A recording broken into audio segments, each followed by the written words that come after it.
نحمدہ و نصلی علی رسولہ الکریم اما بعد فاعوذ باللہ من الشیطان الرجیم بسم اللہ الرحمن الرحیم رب اشرح لی صدری ویسر لی امری واحلل عقدۃ من لسانی یفقہوا قولی ربی یسر ولا تعسر وتمم بالخیر۔ اللہ کے پاک نام سے 24ویں پارے کا آغاز کرتے ہیں۔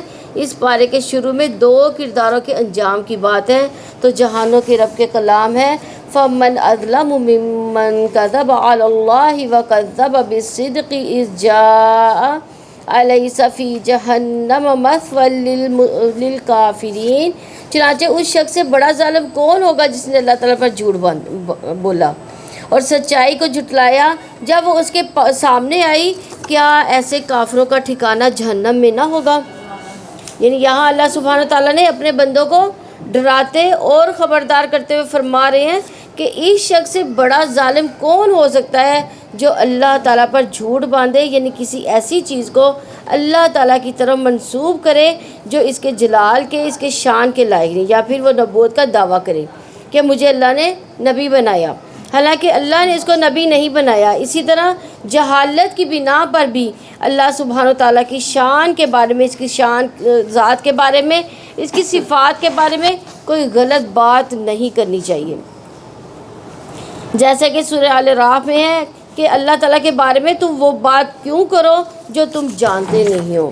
تو یہ بدترین بات ہوئی، بغیر علم کے اللہ تعالیٰ کے متعلق کوئی بات کرنا ہے۔ اس طرح اس شخص سے بڑا ظالم بھی کوئی نہیں جس کے پاس حق واضح آ گیا، یعنی واضح دلائل کے ساتھ حق آ گیا، لیکن اس نے حق کو نہیں مانا، تو حق کی تکذیب بھی بہت بڑا ظلم ہے۔ ایسے لوگ جو اللہ پر جھوٹ باندھیں، حق کو جھٹلائیں، ان کا ٹھکانہ کہاں پہ ہے؟ جہنم۔ تو جو شخص سچائی لے کر آیا، اس نے اس کی تصدیق کی، یہی لوگ متقی ہیں۔ اب پہلے جہنمی کی بتا دی گئی، اب دوسرا کردار ہے یہاں پہ، یعنی جھوٹے اور جھٹلانے والے کے ظلم اور اس کی سزا کا ذکر کرنے کے بعد سچے انسان اور اس کی تصدیق کرنے والے کے ثواب کا ذکر کرتے ہیں کہ جو شخص سچی بات لائے، سچ بات بتائے، لوگوں کو اپنے قول اور عمل میں بھی سچائی کا حامل ہو، تو اس سے مراد کون لوگ ہیں؟ پیغمبر ہوتے ہیں، ان کے فالور ہوتے ہیں جو ان کی تصدیق کرتے ہیں۔ وصدق بہ، سچی بات کو سچ ماننا بھی، یہ بھی بہت بڑی نیکی ہے، کیونکہ بعض اوقات انسان سچی بات تو کرتا ہے، سچ بولتا ہے، سچ کو پسند بھی کرتا ہے، لیکن انا کا شکار ہو جاتا ہے۔ تو کسی کی درست بات کو ماننا نہیں، انا کا شکار ہونا، حق کو پہچاننے کے باوجود اس کا انکار کرنا، یہ بھی درست نہیں۔ لیکن جس کے اندر یہ دونوں صفات پائی جاتی ہو، پہلی صفت کہ وہ خود بھی سچے، اس کے ساتھ ساتھ وہ سچائی کی تصدیق کرے، یعنی سچ سامنے آ جائے تو اس کو سچ مانے، اس کو سچ کہے، تو یہی لوگ دراصل متقی ہیں، کیونکہ تقویٰ کے علاوہ کوئی چیز نہیں جو انسان کے اندر یہ خوبی پیدا کرے۔ یہ اور سچائی کی جہاں تک بات ہے تو سچ اللہ تعالیٰ کو بہت پسند ہے۔ اسی لیے عبداللہ رضی اللہ عنہ سے روایت ہے کہ نبی صلی اللہ علیہ وسلم نے فرمایا، یقیناً سچ نیکی کی طرف رہنمائی کرتا ہے اور نیکی جنت کی طرف لے جاتی ہے، اور آدمی مسلسل سچ بولتا رہتا ہے یہاں تک کہ اللہ کے ہاتھ صدیق لکھ دیا جاتا ہے، اور بلا شبہ جھوٹ برائی کی طرف رہنمائی کرتی ہے اور برائی آگ کی طرف لے جاتی ہے، اور آدمی مسلسل جھوٹ بولتا رہتا ہے یہاں تک کہ اللہ کے ہاتھ جھوٹا لکھ دیا جاتا ہے۔ اسی لیے تو جو سچے لوگ ہیں، جو متقی لوگ ہیں، ان کے بارے میں کیا جزا بتائی گئی؟ ان کے لیے ان کے رب کے پاس وہ سب کچھ ہے جو وہ چاہیں گے، نیکی کرنے والوں کا یہی بدلہ ہے۔ یعنی جب اللہ کے پاس واپس لوٹ جائیں گے تو انہیں وہ ملے گا جو وہ پسند کریں گے۔ تو اس آیت میں محسنین کی بات ہے، تو محسن وہ ہوتا ہے جس کے اندر اخلاص ہو، اخلاص والا اللہ کی عبادت ایسے کرتا ہے گویا کہ وہ اللہ تعالیٰ کو دیکھ رہا ہے، اس کا دھیان ادھر ادھر نہ ہو، وہ شرک کے اکبر اور اصغر دونوں سے پاک ہو۔ جیسے حضرت جبریل علیہ السلام جب حضور صلی اللہ علیہ وسلم سے آ کر سوال کر رہے تھے کہ مجھے احسان کے بارے میں بتائیں، تو آپ صلی اللہ علیہ وسلم نے کیا فرمایا تھا؟ ان تعبد اللہ کأنک ترا، کہ تم اللہ کی عبادت اس طرح سے کرو کہ گویا تم اللہ کو دیکھ رہے ہو۔ تو یہ محسن کا کردار ہوتا ہے، یعنی محسن اپنے رویے کے اندر بہت مخلص ہوتا ہے، پھر اس طرح وہ دوسروں کو ان کے حق سے زیادہ دیتا ہے، اور وہ بھی محسن ہوتا ہے۔ پھر اسی طرح ہر طرح کی نیکی احسان کہلاتی ہے. تو محسنین کو کیا ملے گا قیامت کے دن؟ جو وہ طلب کریں گے، جو وہ تمنا کریں گے، اللہ تعالیٰ ان کو عطا کرے گا، تاکہ اللہ تعالیٰ ان سے وہ بدترین عمل دور کر دے جو انہوں نے کیے، اور انہیں ان بہترین اعمال کے مطابق ان کا اجر دے جو وہ کیا کرتے تھے. تو یہاں پر ان لوگوں کی بات کی گئی جو لوگوں کو اللہ کے علاوہ غیر اللہ سے ڈراتے ہیں، بتوں کے مار سے ڈراتے ہیں یا اپنے دیوتاؤں کے اثرات سے ڈراتے ہیں. لیکن مومن ہمیشہ صرف اللہ سے ڈرتا ہے. غیر اللہ سے ڈرنا مشرکین کا طریقہ ہے. تو انسان جب بھی کوئی کام کرے، جب بھی کوئی رزق لے، تو اس معاملے میں کس پہ بھروسہ کرے؟ اللہ پر. تو اللہ سے دعا کرے کیونکہ اللہ ہی کام بنانے والا ہے. وَتَوَكَّلْ عَلَى الْحَيِّ الَّذِي لَا يَمُوتُ. آپ اس زندہ پر بھروسہ کرو جو کبھی مرے گا نہیں. اور وہ کون ہے؟ وہ اللہ کی ذات ہے. اور جو اللہ پر بھروسہ کرتا ہے اللہ اس کو کافی ہو جاتا ہے. جیسا کہ اس ایک مشہور واقعے میں ہم دیکھتے ہیں کہ نبی صلی اللہ علیہ وسلم ایک غزوہ کے بعد دوپہر کو کہیں آرام کر رہے تھے ایک درخت کے سائے تلے، اور آپ کی تلوار اس درخت کے ساتھ لٹک رہی تھی. اتنے میں ایک دشمن آیا، اس نے وہ تلوار اٹھا کر آپ کے اوپر سونت دی اور آپ سے کہا آپ کو مجھ سے کون بچائے گا؟ آپ نے فرمایا میرا اللہ. اب سوچئے کہ ایک کیسی سچویشن ہے کہ ایک انسان کے اوپر تلوار ہے، تو اس کا کیسا توکل ہے کہ اس توکل پہ کہہ رہا ہے کہ اللہ تعالیٰ مجھے بچا لے گا. لیکن یہ انبیاء کا ایمان کامل ایمان ہوتا ہے جس کے اندر توکل بھی ہوتا ہے، کیونکہ توکل ایمان کا حصہ ہے، تاکہ اللہ تعالیٰ ان سے وہ بدترین عمل دور کر دے جو انہوں نے کیے، انہیں ان کا بہترین اعمال کے مطابق ان کا اجر دے جو وہ کیا کرتے تھے. یعنی مشرکین مکہ بھی اس بات کو مانتے تھے کہ آسمان اور زمین کا خالق، ہر چیز کا خالق اللہ ہی ہے. ان کے پتھر اور لکڑی کے بت کسی چیز کو پیدا کرنے کے قابل نہیں، بلکہ انہوں نے خود ہی ان کو بنایا ہے. کن کا عقیدہ تھا یہ؟ مشرکین مکہ کا بھی ہے. یعنی کافر، اس وقت کے جو کافر تھے وہ بھی اللہ کو مانتے تھے. سورہ زمر میں توحید کا سبق ہے، تو توکل بھی توحید کا ایک حصہ ہے. اور اس توکل کے لیے جو الفاظ استعمال کرنے چاہیے وہ بھی یہاں سکھا دیے گئے کہ آپ کہہ دیجئے فَقُلْ حسبی اللہ، کہ اللہ مجھے کافی ہے. وہ کلمہ جو ہے حسبی اللہ، یہ ایک مبارک کلمہ ہے. تو دو مقامات پر کہا جاتا ہے، ایک نفع کے لیے کے موقع پر بھی جب ہم نے نفع حاصل کرنا ہے، اور ایک نقصان کے موقع پر بھی جب نقصان ہو رہا ہو. تو ہم دیکھتے ہیں دو عظیم پیغمبروں نے یہ دعا مانگی تھی. کون سے دو عظیم پیغمبر تھے جنہوں نے یہ حسبی اللہ کہا تھا کہ مجھے اللہ ہی کافی ہے؟ ایک ابراہیم علیہ السلام کو جب آگ میں ڈالا گیا تھا تو انہوں نے کیا کہا تھا؟ یہی الفاظ بولے تھے. دوسرا محمد صلی اللہ علیہ وسلم جب لوگوں نے مسلمان کو ڈرانے کے لیے کہا تھا کہ لوگوں نے تمہارے لیے فوج جمع کر لی ہے تو تم اس سے ڈرو، تو اس بات ان کا ایمان بڑھا دیا.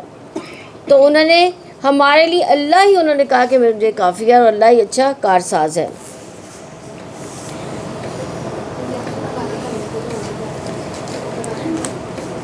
اور کیا اللہ تعالیٰ ہی اپنے بندوں کے لیے کافی نہیں؟ اور یہ لوگ اس کے سوا آپ کو دوسروں سے ڈراتے ہیں. جس کو اللہ تعالیٰ گمراہ کر دے اسے کوئی راہ پر لانے والا نہیں.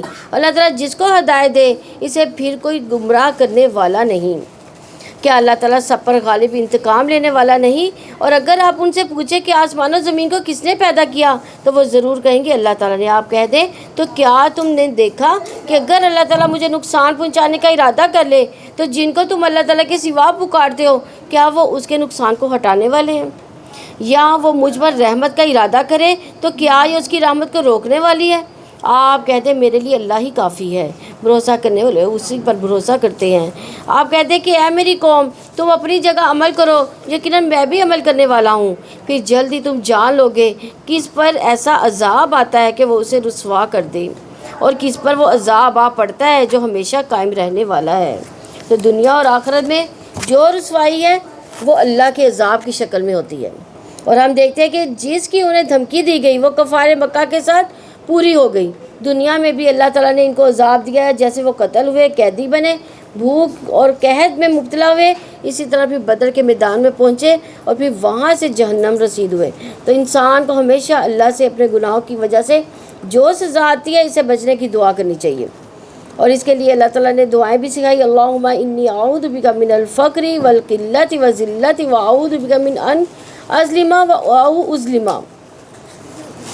اسی طرح اللہم احسن عاقبتنا فی الامور کلیہا واجرنا من خزی الدنیا وعذاب الآخرہ، اے اللہ میرے تمام معاملات کا انجام اچھا کر اور ہمیں دنیا کی رسوائی اور آخرت کے عذاب سے محفوظ فرما۔ یقیناً ہم نے آپ پر تمام انسانوں کے لیے حق کے ساتھ کتاب نازل کی ہے، چنانچہ جو سیدھے راستے پر چلے تو وہ اپنی جان کے لیے، اور جو گمراہ ہوگا تو یقیناً وہ اپنے لیے گمراہ ہوگا، آپ ان پر ہرگز کو ذمہ دار نہیں۔ اللہ تعالیٰ جانوں کو ان کی موت کے وقت اور جن کی موت نہیں آئی اس کو سونے کے وقت اپنے قبضے میں لے لیتا ہے، پھر وہ اسے روک لیتا ہے جس پر اس نے موت کا فیصلہ کیا، اور دوسروں کو اپنے مقررہ وقت تک بھیج دیتا ہے، لیکن اس میں ان لوگوں کے لیے نشانیاں جو غور و فکر کرتے ہیں۔ یہ کس کی بات ہو رہی ہے؟ کون سی موت کی بات ہو رہی ہے؟ جب ہم سوتے ہیں، ہاں، سونے کی بات ہو رہی ہے۔ تو اس آیت سے پتہ چلتا ہے کہ جب انسان سوتا ہے یعنی نیند موت کی بہن ہے، اور موت کا ہی ایک ایکسپیرینس ہے کہ نیند کی حالت میں ایک روح چلی جاتی ہے جس کی وجہ سے انسان نہ پھر سنتا ہے نہ ہی وہ کام کاج کر سکتا ہے، اور وہ ایک اور ہی دنیا میں ہوتا ہے۔ اسی بنا پر بعض اوقات وہ مرے ہوئے لوگوں سے بھی جا ملتا ہے۔ تو اس کی وہ روح ہوتی ہے جو مختلف جگہوں پر مختلف مشاہدات کرتی ہے، اور آپ نے سنا ہوگا کہ کئی لوگ سوتے ہیں پھر دوبارہ اٹھتے نہیں، یعنی سوتے سوتے ہی اللہ کو پیارے ہو جاتے، کیونکہ جس کی موت کا فیصلہ ہو چکا اس کی روح کو واپس نہیں بھیجا جاتا، بلکہ دوسری بھی ان سے لے لی جاتی ہے جو اس کے جسم میں ہوتی ہے۔ اور یہاں آخر میں جو بات فرمائے گی کہ اس میں غور و فکر کرنے والوں کے لیے نشانی ہے، اس لیے مقاتل کہتے ہیں کہ اس میں ان لوگوں کے لیے نشانی جو قیامت کے دن قبروں سے اٹھنے کے معاملے میں غور و فکر کرتے ہیں کہ قیامت کے دن دوبارہ کیسے اٹھیں گے، ایسے ہی جیسے اللہ دنیا میں دوبارہ روح بھیجتا ہے نیند سے جاگتے وقت، تو وہاں قبر میں بھی دوبارہ بھیجے گا، اور انسان قبروں سے باہر نکل آئے گا، یعنی سونے والے کی روح کو قبض کرنا بھی اس کو قبض کرنے کے بعد چھوڑ دینا قیامت کے دن قبروں سے دوبارہ اٹھائے جانے پر دلیل ہے۔ تو انسان کو سوتے جاگتے وقت اپنی موت کو یاد رکھنا چاہیے، اس لیے ہم رات کو سوتے ہوئے پھر کیا دعا کرتے ہیں اور صبح اٹھتے ہوئے اللہم بسمک اموت واحیا، اور الحمد للہ الذی احیانا بعد ما اماتنا والیہ النشور۔ کیا انہوں نے اللہ تعالیٰ کو چھوڑ کر کچھ سفارشی بنا لیے ہیں؟ آپ کہہ دیں اور کیا اگرچہ وہ نہ ملکیت رکھتے ہوں اور نہ کچھ سمجھتے ہوں، آپ کہہ دیں کہ سفارش ساری کی ساری اللہ تعالیٰ کے اختیار میں ہے، آسمان و زمین کی بادشاہت اسی کے لیے، پھر اسی کی طرف تم لوٹائے جاؤ گے۔ اور جب اکیلے اللہ تعالیٰ کا ذکر کیا جاتا ہے تو ان لوگوں کے دل تنگ پڑتے ہیں جو آخرت پر ایمان نہیں رکھتے، اور جب اس کے سوا دوسروں کا ذکر کیا جاتا ہے تب وہ خوش و خرم ہو جاتے ہیں۔ یعنی اس آیت سے پتہ چلتا ہے کہ ہمیں بھی سوچنا چاہیے کہ ہمارا دل کس بات پر گھٹتا ہے اور کس بات پر ہم خوش ہوتے ہیں۔ کیا اللہ کے ذکر پر ہمارا دل گھٹتا ہے یا اس کے ذکر سن کے ہم خوش ہو جاتے ہیں؟ مشرکین کیا کرتے تھے؟ غیر اللہ کے ذکر سے خوش ہوتے تھے، اللہ کے ذکر پر ان کا دل گھٹتا تھا۔ اور یہ ہر انسان پر ویری کرتا ہے کہ وہ کس چیز کو پسند کرتا ہے، کیونکہ جو چیز اس کو پسند ہو اس کا ذکر کرنا، اور اس ذکر پر جو ہے انسان کی مسکراہٹ آ جاتی ہے اس پر۔ جو چیز انسان پسند کرتا ہے تو جب وہ سامنے ہوتی ہے اسی پر انسان خوش ہوتا ہے۔ آپ کہہ دیں کہ اے اللہ آسمان و زمین کے پیدا کرنے والے، غیب و حاضر کے جاننے والے، تو اپنے بندوں کے درمیان اس چیز کا فیصلہ کرے گا جس میں وہ اختلاف کرتے تھے۔ اگر واقعی ان کے پاس جنہوں نے ظلم کیا وہ سب کچھ ہو جو زمین میں اس کے ساتھ اس کی مانند اور بھی ہو، تو قیامت کے دن کے برے عذاب سے بچنے کے لیے ضرور اسے فدیے میں دے دیں گے، اور اللہ تعالیٰ کی جناب سے ان پر وہ ظاہر ہو جائے گا جن کا وہ گمان بھی نہیں رکھتے تھے۔ یعنی یہاں ہم دیکھتے ہیں کہ یہ جو بات ہے وَبَدَا لَهُم مِّنَ اللَّهِ مَا لَمْ يَكُونُوا يَحْتَسِبُونَ، کہ اس دن اللہ تعالیٰ کی طرف سے ایسا عذاب ظاہر ہوگا جس کا انہوں نے سوچا بھی نہیں ہوگا۔ تو اسلاف جو کہتے ہیں وہ اس آیت سے بہت ڈرتے تھے کہ کہیں ایسا نہ ہو کہ ہم یہ سمجھیں کہ ہم بڑے اچھے اچھے کام کر رہے ہیں، لیکن کل اللہ کے پاس جائیں تو وہاں دیکھیں تو وہ اچھے کام جو ہے وہی ہمارے جو ہے شامت لے آئیں۔ مجاہد کہتے ہیں انہوں نے ایسے عمل کیے جنہیں وہ نیک سمجھتے تھے لیکن اصل میں وہ برے تھے، انٹینشن کی وجہ سے ہو گئے یا غلط طریقہ تھا یا کوئی بدعت تھی، اور ہو سکتا ہے انہوں نے یہ گمان کر لیا ہو کہ ان کی یہ گناہ توبہ کے بغیر ہی معاف ہو جائیں گے۔ یہ تو ایک چھوٹی سی بات ہے، دیکھیے جن گناہوں کو ہم چھوٹا سمجھتے ہیں ان پر توبہ نہیں کرتے، لیکن کل کو وہی گناہ بڑے ہو کے ملیں گے ہمیں۔ سفیان ثوری کہتے ہیں ریاکاری کرنے والوں کے لیے تباہی ہے، تباہی ہے۔ یہ آیت اس کے بارے میں، یہ ان کا قصہ ہے۔ اکرمہ بن عمار کہتے ہیں کہ محبت بن منکر اپنی موت کے وقت بہت زیادہ گھبرائے، گھبراہٹ طاری ہوگی تو ان کو کہا گیا یہ خوف اور گھبراہٹ کس بات کی ہے؟ انہوں نے کہا اللہ کی کتاب میں ایک آیت ایسی ہے جس سے میں ڈرتا ہوں، اور وہ ہے وَبَدَا لَهُم مِّنَ اللَّهِ مَا لَمْ يَكُونُوا يَحْتَسِبُونَ، اور میں ڈرتا ہوں کہ میرے سامنے وہ کچھ نہ آ جائے جس کا مجھے گمان بھی نہ ہو، مجھے خیال بھی نہ ہو۔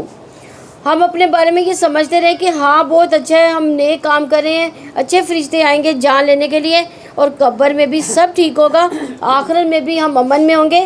کس کو پتہ؟ تو انسان کو کبھی بھی بے خوف نہیں ہونا چاہیے، انسان کو اللہ سے ڈرتے رہنا چاہیے، کیونکہ بعض کا ہماری توقعات درست نہیں ہوتی، ہم چیزوں کو کسی اور نظر سے دیکھ رہتے ہیں حالانکہ وہ کچھ اور ہوتی ہیں۔ اور جو مال انہوں نے کمائے ان کی برائیاں ان کے لیے ظاہر ہو جائیں گی اور وہ انہیں گھیر لے گا جس کا وہ مذاق اڑایا کرتے تھے۔ پھر جب انسان کو کوئی مصیبت پہنچتی ہے تو وہ ہمیں پکارتا ہے، پھر جب ہم اسے اپنی طرف سے کوئی نعمت دیتے ہیں تو وہ کہتا ہے کہ مجھے صرف ان کی بنا پر ہی دی گئی ہے، بلکہ وہ آزمائش ہے، لیکن ان میں سے اکثر لوگ نہیں جانتے۔ ایک دنیا میں بھی انسان بڑی غلط فہمیوں کا شکار رہتا ہے کہ جب اس کو کوئی نعمت ملتی ہے، کوئی کامیابی ملتی ہے تو وہ کیا کہتا ہے کہ یہ تو اس بنا پر ہے کہ میں اس کا تجربہ رکھتا ہوں، میں نے اس پر محنت کی اور یہ میرے ان کی بنا پر مجھے ملی، یا اللہ نے مجھے وہ چیز سکھائی۔ حقیقت یہ کہ یہ فتنہ ہے، ہر نعمت ایک آزمائش ہے۔ انسان کو یہ سوچنا چاہیے، اب مثال کے طور پر ہمیں اگر نعمت قرآن ملی ہے تو اس میں ہمارا امتحان بھی ہے کہ ہم اس پر جو پڑھ لیا، سن لیا، عمل کتنا کر رہے ہیں، اس میں اپنی زندگی کو کتنا بدل رہے ہیں۔ وَلَكِنَّ أَكْثَرَهُمْ لَا يَعْلَمُونَ، لیکن اکثر لوگ یہ نقطہ نہیں سمجھتے، نہیں جانتے کہ نعمتیں آزمائش ہیں، انسان کا امتحان ہے، جس کی وجہ سے اللہ تعالیٰ انہیں ڈھیل دے کر پھر پکڑتا ہے۔ پہلے ڈھیل اللہ تعالیٰ دنیا میں دیتا ہے، یعنی اس کو نعمتیں زیادہ ساری دیتا ہے، پھر دیکھتا ہے کہ یہ انسان کیا کرتا ہے۔ بلا شبہ ان سے پہلے لوگوں نے بھی یہ بات کہی تھی، چنانچہ جو کچھ وہ کماتے تھے وہ ان کے کسی کام نہ آیا۔ پہلے لوگوں میں سے ہم نے کل جو واقعہ پڑھا تھا، کون سا واقعہ تھا؟ قارون کا واقعہ نہیں تھا؟ وہ کہتا تھا کہ مجھے اپنے علم کی بنا پر یہ سارا کچھ دیا گیا ہے، اس نے بھی اپنے آپ کو آگے رکھا تھا نا۔ تو یہ پہلے لوگوں کی یہ جو ہے باتیں اس میں ہے، یعنی پہلے لوگوں کا بھی اپنے علم اور ہنر اور فن پر بڑا ان کو مان تھا، لیکن وہ چیزیں انہیں اللہ کے عذاب سے بچا نہ سکی، تو ان پر وبال آ پڑا جو انہوں نے کمایا، اور ان میں سے بھی جنہوں نے ظلم کیا جلد ہی ان پر بھی وبال آئے گا۔ نہیں، وہ نیچے سے ہلائیں، اس کو نیچے سے سوچ، نہیں ادھر سے نہیں ہے، اون ہی نہیں ہے وہ، تو ان پر وبال آ پڑا جو انہوں نے کمایا، اور ان میں سے بھی جنہوں نے ظلم کیا جلد ان پر بھی وبال آ پڑے گا جو انہوں نے کمایا، وہ عاجز کر دینے والے نہیں ہیں۔ اور کیا انہیں معلوم نہیں کہ یقیناً اللہ تعالیٰ جس کا چاہتا ہے رزق شادہ کر دیتا ہے اور وہ تنگ بھی کر دیتا ہے؟ یقیناً اس میں نشانیاں ان لوگوں کے لیے جو ایمان لاتے ہیں۔ آپ کہتے ہیں کہ اے میرے بندو جنہوں نے اپنی جانوں پر زیادتی کی، اللہ تعالیٰ کی رحمت سے مایوس نہ ہو جاؤ، یقیناً اللہ تعالیٰ سب کے سب گناہوں کو بخش دیتا ہے، یقیناً وہی بڑا بخشنے والا نہایت رحم والا ہے۔ یعنی اللہ سبحانہ تعالیٰ اگلے پیچھے سارے گناہ کو معاف کر سکتا ہے، جیسا کہ حدیث میں آتا ہے کہ ایک شخص کے سارے گناہ معاف کر دیے گئے اس بنا پر کہ اس نے لوگوں کے راستے سے کانٹے دار شاخ ہٹائی تھی، لوگوں کو تکلیف سے بچایا تھا، تو اس بنا پر اس کے گناہ معاف کر دیے گئے۔ اسی طرح چھوٹے گناہوں کے علاوہ بھی اللہ تعالیٰ بڑے بڑے گناہوں کو معاف کر دیتا ہے، جیسا کہ زنا کرنے والا جب زنا کرتا ہے تو مومن نہیں رہتا، چوری کرنے والا جب چوری کرتا ہے تو مومن نہیں رہتا، شرابی جب شراب پیتا ہے تو مومن نہیں رہتا، لیکن پھر بھی اس کے لیے توبہ کا دروازہ کھلا ہے، اور اگر کوئی شرمندہ ہو کر واپس پلٹتا ہے، اللہ سے معافی مانگ لیتا ہے اور آئندہ نہ کرنے کا عہد کر لیتا ہے تو اللہ تعالیٰ اس کو بھی معاف کر دیتا ہے۔ 100 لوگوں کا قاتل بھی بخش دیا گیا تھا جب اس کے دل میں شدید شرمندگی ہوئی اور اس نے توبہ کے لیے اپنا علاقہ بھی چھوڑ دیا کہ میں اس گناہ سے بہرحال نکلنا چاہتا ہوں، اور وہ ہجرت کر کے دوسری طرف نیک لوگوں کے پاس جا رہا تھا، تاکہ ان کی صحبت میں بیٹھ کر وہ اپنی اس برائی کو دور کر دے اور اپنے رب کی طرف پلٹ آؤ، اس کے مطیع بن جاؤ، اس سے پہلے کہ تم پر عذاب آ جائے، پھر تمہاری مدد نہیں کی جائے گی۔ یعنی توبہ میں دیر نہیں کرنی چاہیے، بار بار اللہ تعالیٰ کی طرف رجوع کرنا چاہیے، بار بار پلٹنا چاہیے، بار بار اپنے اسلام کا اقرار کرنا چاہیے۔ اللہم اسلمت نفسی الیک، اللہ میں نے اپنا آپ تیرے حوالے کر دیا، اور پیروی کرو جب سب سے اچھی بات کی جو تمہارے رب کی طرف سے تمہاری طرف نازل کی گئی، اس سے پہلے کہ اچانک تم پر عذاب آ جائے اور تم سمجھتے ہی نہ ہو۔ یعنی جب کوئی مصیبت آتی ہے تو بعض اوقات اتنی اچانک آتی ہے کہ انسان کہتا ہے میں نے تو کبھی سوچا ہی نہیں تھا۔ اس طرح انسان کو اپنی زندگی کا ہی نہیں پتہ کہ کس وقت یہ پرندہ یہاں سے اڑ جائے گا، ہمارے اندر سے کب روح چلی جائے اور انسان اس کے بعد ہونٹ ہلانے کے بھی قابل نہ رہے۔ تو اس لیے انسان کو جو مہلت ملی ہے، جو موقع ملا ہے، جو وقت ملا ہے، اس سے فائدہ اٹھا لو۔ یہ کہ کوئی کہے ہائے افسوس اس کوتاہی پر جو میں نے اللہ تعالیٰ کی جناب میں کی، اور بلا شبہ میں مذاق اڑانے والوں میں سے تھا۔ یعنی جب مصیبت سامنے آ جائے گی، موت سامنے آ جائے گی، تو توبہ کا دروازہ بند ہو جائے گا۔ تو پھر انسان یہ کہے کہ میں نے تو دین کو کبھی سیریس لیا ہی نہیں تھا، میں نے تو بس اس کو ایک کھیل تماشا بنایا ہوا تھا۔ یا کہے اگر واقعتاً اللہ تعالیٰ نے مجھے ہدایت دی ہوتی تو میں یقیناً متقیوں میں سے ہوتا، یعنی یہاں اپنا گناہ اللہ پہ ڈال رہے ہوتے۔ یا جب وہ عذاب دیکھے تو کہے کاش واقعی مجھے ایک بار دنیا میں لوٹ جانا ہو تو میں نیک عمل کرنے والوں میں شامل ہو جاؤں۔ کیوں نہیں، بلا شبہ میری آیات تمہارے پاس آئی تھی تو نے انہیں جھٹلایا، تکبر کیا، تو انکار کرنے والوں میں سے تھا۔ اور قیامت کے دن آپ ان لوگوں کو دیکھیں گے جنہوں نے اللہ تعالیٰ پر جھوٹ باندھا کہ ان کے چہرے سیاہ ہوں گے۔ کیا جہنم میں تکبر کرنے والوں کا کوئی ٹھکانہ نہیں ہے؟ یعنی پارے کا آغاز اس بات سے شروع ہوا کہ اس سے بڑا ظالم کون ہے جو اللہ تعالیٰ پر جھوٹ باندھے، اور یہاں اس کی سزا بتا دی گئی کہ جو اللہ پر جھوٹ باندھتے ہیں قیامت کے دن کے چہرے سیاہ ہوں گے۔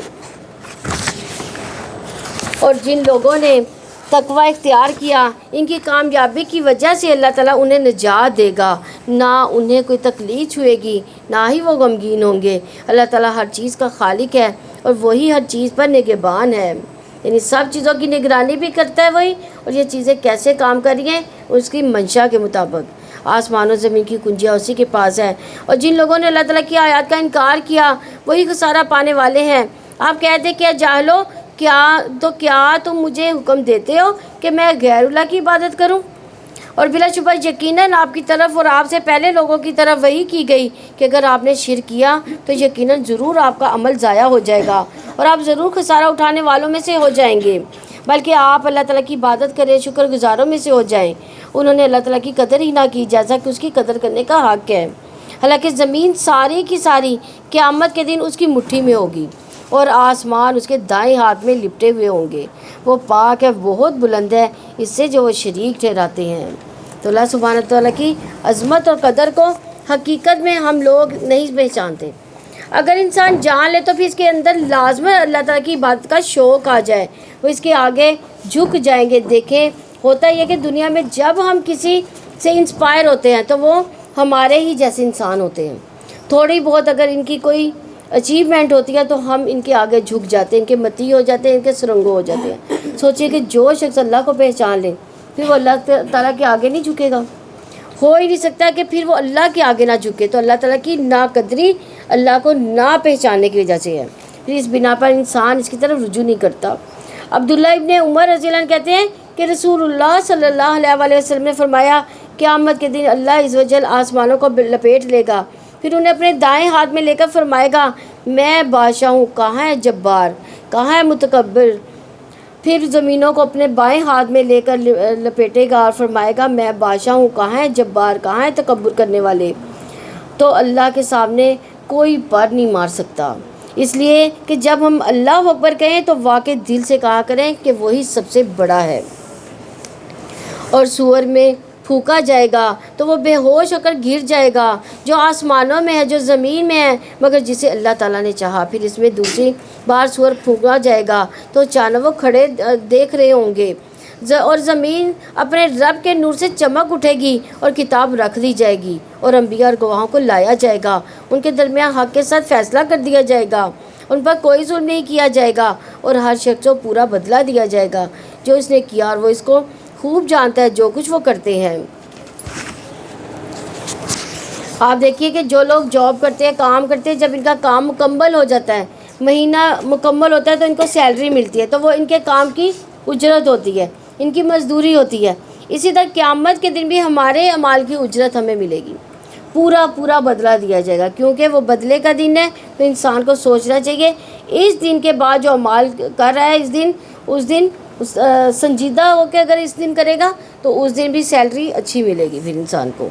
اور جن لوگوں نے کفر کیا وہ گروہ در گروہ جہنم کی طرف پھانک دیے جائیں گے، حتیٰ کہ جب وہ ان کے پاس پہنچیں گے تو ان کے دروازے کھول دیے جائیں گے۔ ان کے نگراں سے کہیں گے، کیا تمہارے پاس خود تمہیں میں سے کچھ رسول نہیں آئے تھے جو تمہیں تمہارے رب کی آیات پڑھ کر سناتے ہوں اور تمہیں اس دن کی ملاقات سے ڈراتے ہوں؟ وہ کہیں گے، کیوں نہیں، لیکن عذاب کی بات کافروں پر ثابت ہو گئی، کیونکہ ہر شخص پڑھا لکھا نہیں ہوتا کہ خود سے پڑھ سکے، اس لیے پڑھ کر سنانے کی جو بات کی گئی ہے تو وہ حجت تمام کرنے کی بات ہے۔ اب یہ کہ کفار کے بھی مختلف گروہ ہوں گے، یعنی جس طرح کے جرم ہوں گے ویسے ہی لوگ اکٹھے کر دیے جائیں گے، مخصوص دروازے سے داخل ہوں گے۔ اس طرح متقی لوگوں کے لیے بھی الگ الگ گروہ ہوں گے، کوئی مقربین ہوگا، کوئی صالحین ہوگا، کوئی انبیاء اور شہداء میں سے ہوگا۔ تو جنت میں مختلف درجے ہیں، کچھ لیول ہیں، تو پھر جس کا عمل ہوگا اس کو اسی درجے سے گزارا جائے گا، اور کہا جائے گا، داخل ہو جا جہنم کے دروازوں میں، اس میں ہمیشہ رہنے والے ہو، چنانچہ برا ہے تکبر کرنے والوں کا ٹھکانہ۔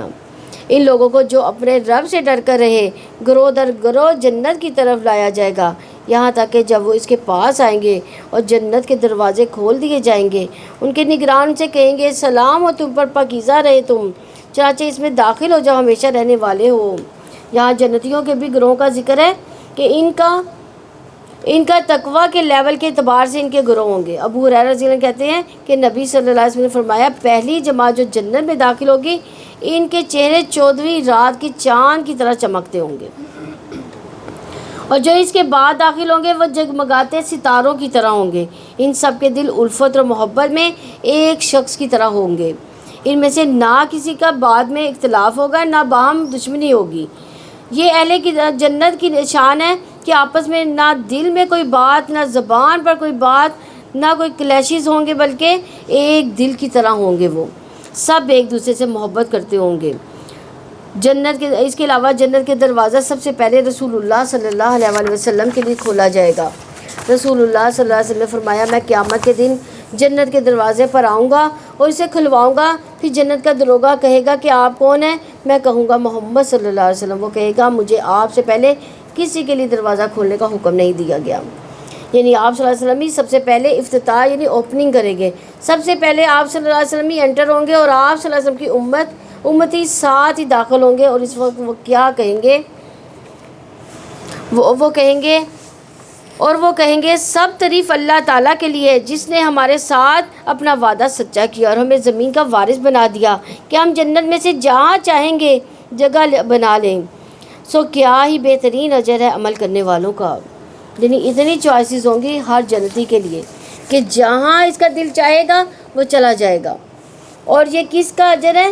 عمل کرنے والوں کے لیے۔ کیا اچھا اجر ہے، اصل بات عمل کی ہے۔ تو آپ فرشتوں کو دیکھیں گے عرش کے گرد حلقہ بنائے اپنے رب کی حمد کے ساتھ تسبیح کر رہے ہیں، اور لوگوں کے درمیان حق کے ساتھ فیصلہ کر دیا جائے گا، اور کہا جائے گا، تمام تعریف اللہ تعالیٰ کے لیے ہے جو سارے جہانوں کا رب ہے۔ یعنی پوری کائنات اللہ تعالیٰ کی حمد کر رہی ہوگی، آسمان والے، زمین والے، نیک اور بد، جن و انس، حتیٰ کہ آگ والے بھی اللہ تعالیٰ کی حمد بیان کر رہے ہوں گے۔ الحمدللہ آدم علیہ السلام کا پہلا جملہ تھا۔ مومن کی جان نکلتی ہے تو وہ کیا کہتا ہے؟ الحمدللہ کہہ رہا ہوتا ہے۔ جنت کے داخلے پر ایمان والے کیا کہیں گے؟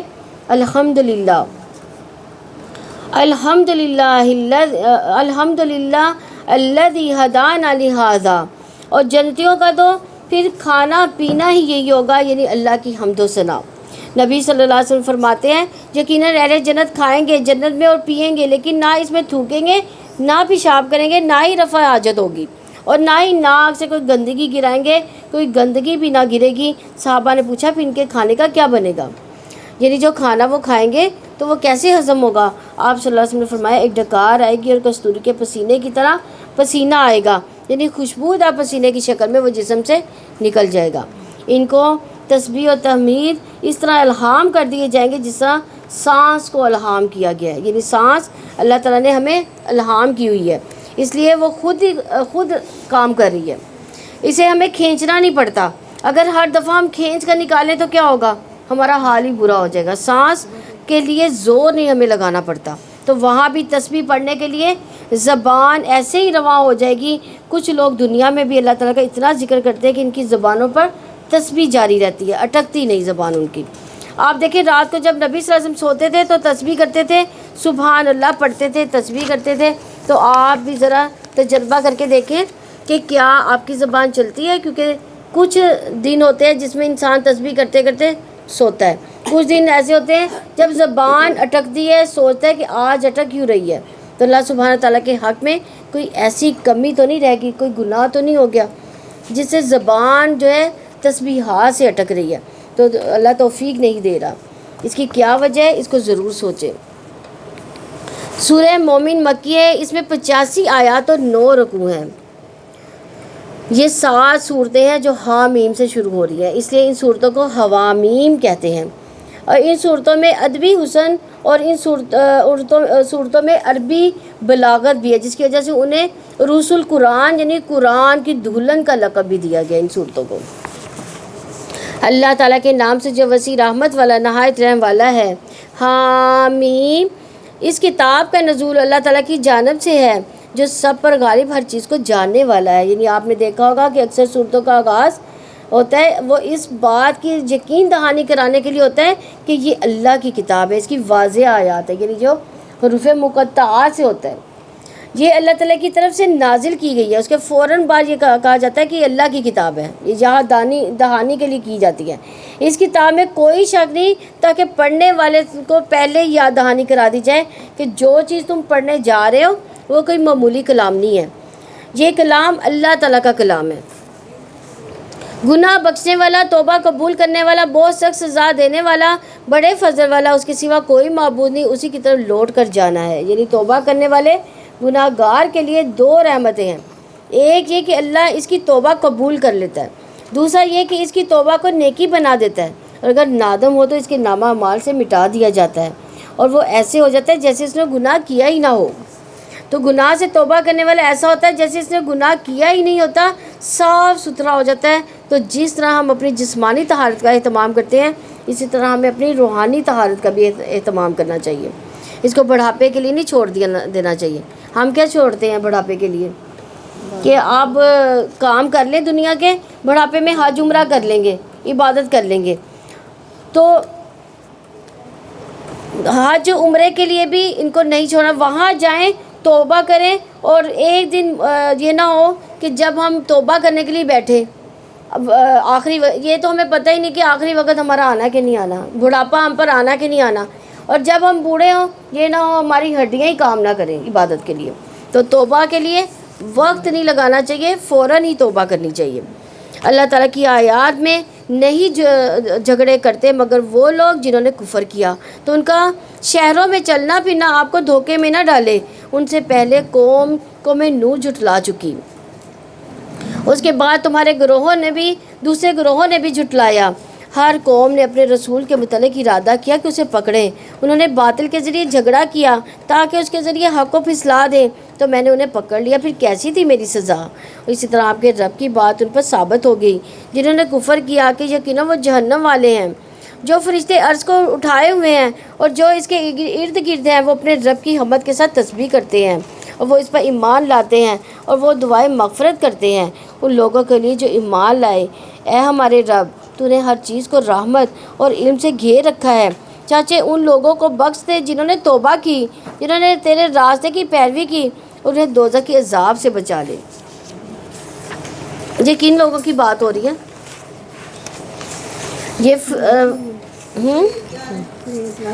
نہیں، یہ فرشتوں کی بات ہو رہی ہے، ایمان والے فرشتے، یعنی دعائے استغفار ایمان والوں کے لیے کر رہے ہوتے ہیں۔ یہ کتنی بڑی خوشخبری ہے۔ یہ کون فرشتے ہیں؟ یہ عرش کو اٹھائے ہوئے فرشتے ہیں۔ اور اس کے بارے میں حدیث میں آتا ہے نبی صلی اللہ علیہ وسلم نے فرمایا مجھے یہ اجازت دی گئی کہ میں اللہ کے عرش کو اٹھانے والے فرشتوں میں سے کسی فرشتے کے بارے میں بیان کروں. اس کے کان کی لو سے کندھے تک کا فاصلہ جو درمیانی 700 سال کی مسافت ہے. اتنا بڑا فرشتہ ہے کہ اتنی لمبی گردنیں ان کی، تو ہاتھ پاؤں اور باقی جسمانی جو ساخت ہے وہ کیسی ہوگی. عرش ساری مخلوقات میں سے زمین، آسمان، کرسی اور دیگر مخلوق سے بڑی مخلوق ہے. ساری مخلوقات کی چھت ہے وہ ایک طرح سے، اور تمام جہاں پر جو ہے عام فرشتوں کی سفارش نہیں ہے. یہ کتنے فرشتے ہیں جو عرش اٹھائے ہوئے ہیں؟ یہ 8 فرشتے ہیں. اور یہ کن کے لیے دعائیں کرتے ہیں؟ ایمان والوں کے لیے جو توبہ استغفار کرتے رہتے ہیں. تو یہاں پہ عام فرشتوں کی بات نہیں، ان فرشتوں کی سفارش ہے جو عرش اٹھائے ہوئے ہیں. اسی طرح کچھ اور اعمال بھی ہوتے ہیں جن کی وجہ سے فرشتے ہمارے لیے دعائیں کرتے ہیں. مثلا نماز کے بعد جائے نماز پر بیٹھے رہنا، تو ان لوگوں کے لیے بھی دعا ہوتی ہے اللہم اغفر لہ، اللہم ارحمہ، یعنی اللہ اس کو بخش دے، اللہ اس پر رحم فرما. اور پھر یہ کہ باوضو ہو کر سونا، جو شخص رات کو باوضو ہو کر سوتا ہے اس کے بستر میں بھی فرشتے رات کو جو ہے وہ گزارتے ہیں. جب بھی وہ رات کی کسی گھڑی میں نیند سے بیدار ہوتا ہے تو فرشتہ کہتا ہے اللہ اپنے اس بندے کو بخش دے اس لیے کہ وہ باوضو ہو کر سویا ہے. پھر اگر بیمار ہو تو اس کی عیادت کے لیے جانے والوں کے لیے بھی 70,000 فرشتے صبح کے وقت اگر عیادت کرے تو شام تک دعائیں کرتے ہیں، اگر شام کو عیادت کرے تو صبح تک اس کے لیے بخشش کی دعائیں کرتے ہیں.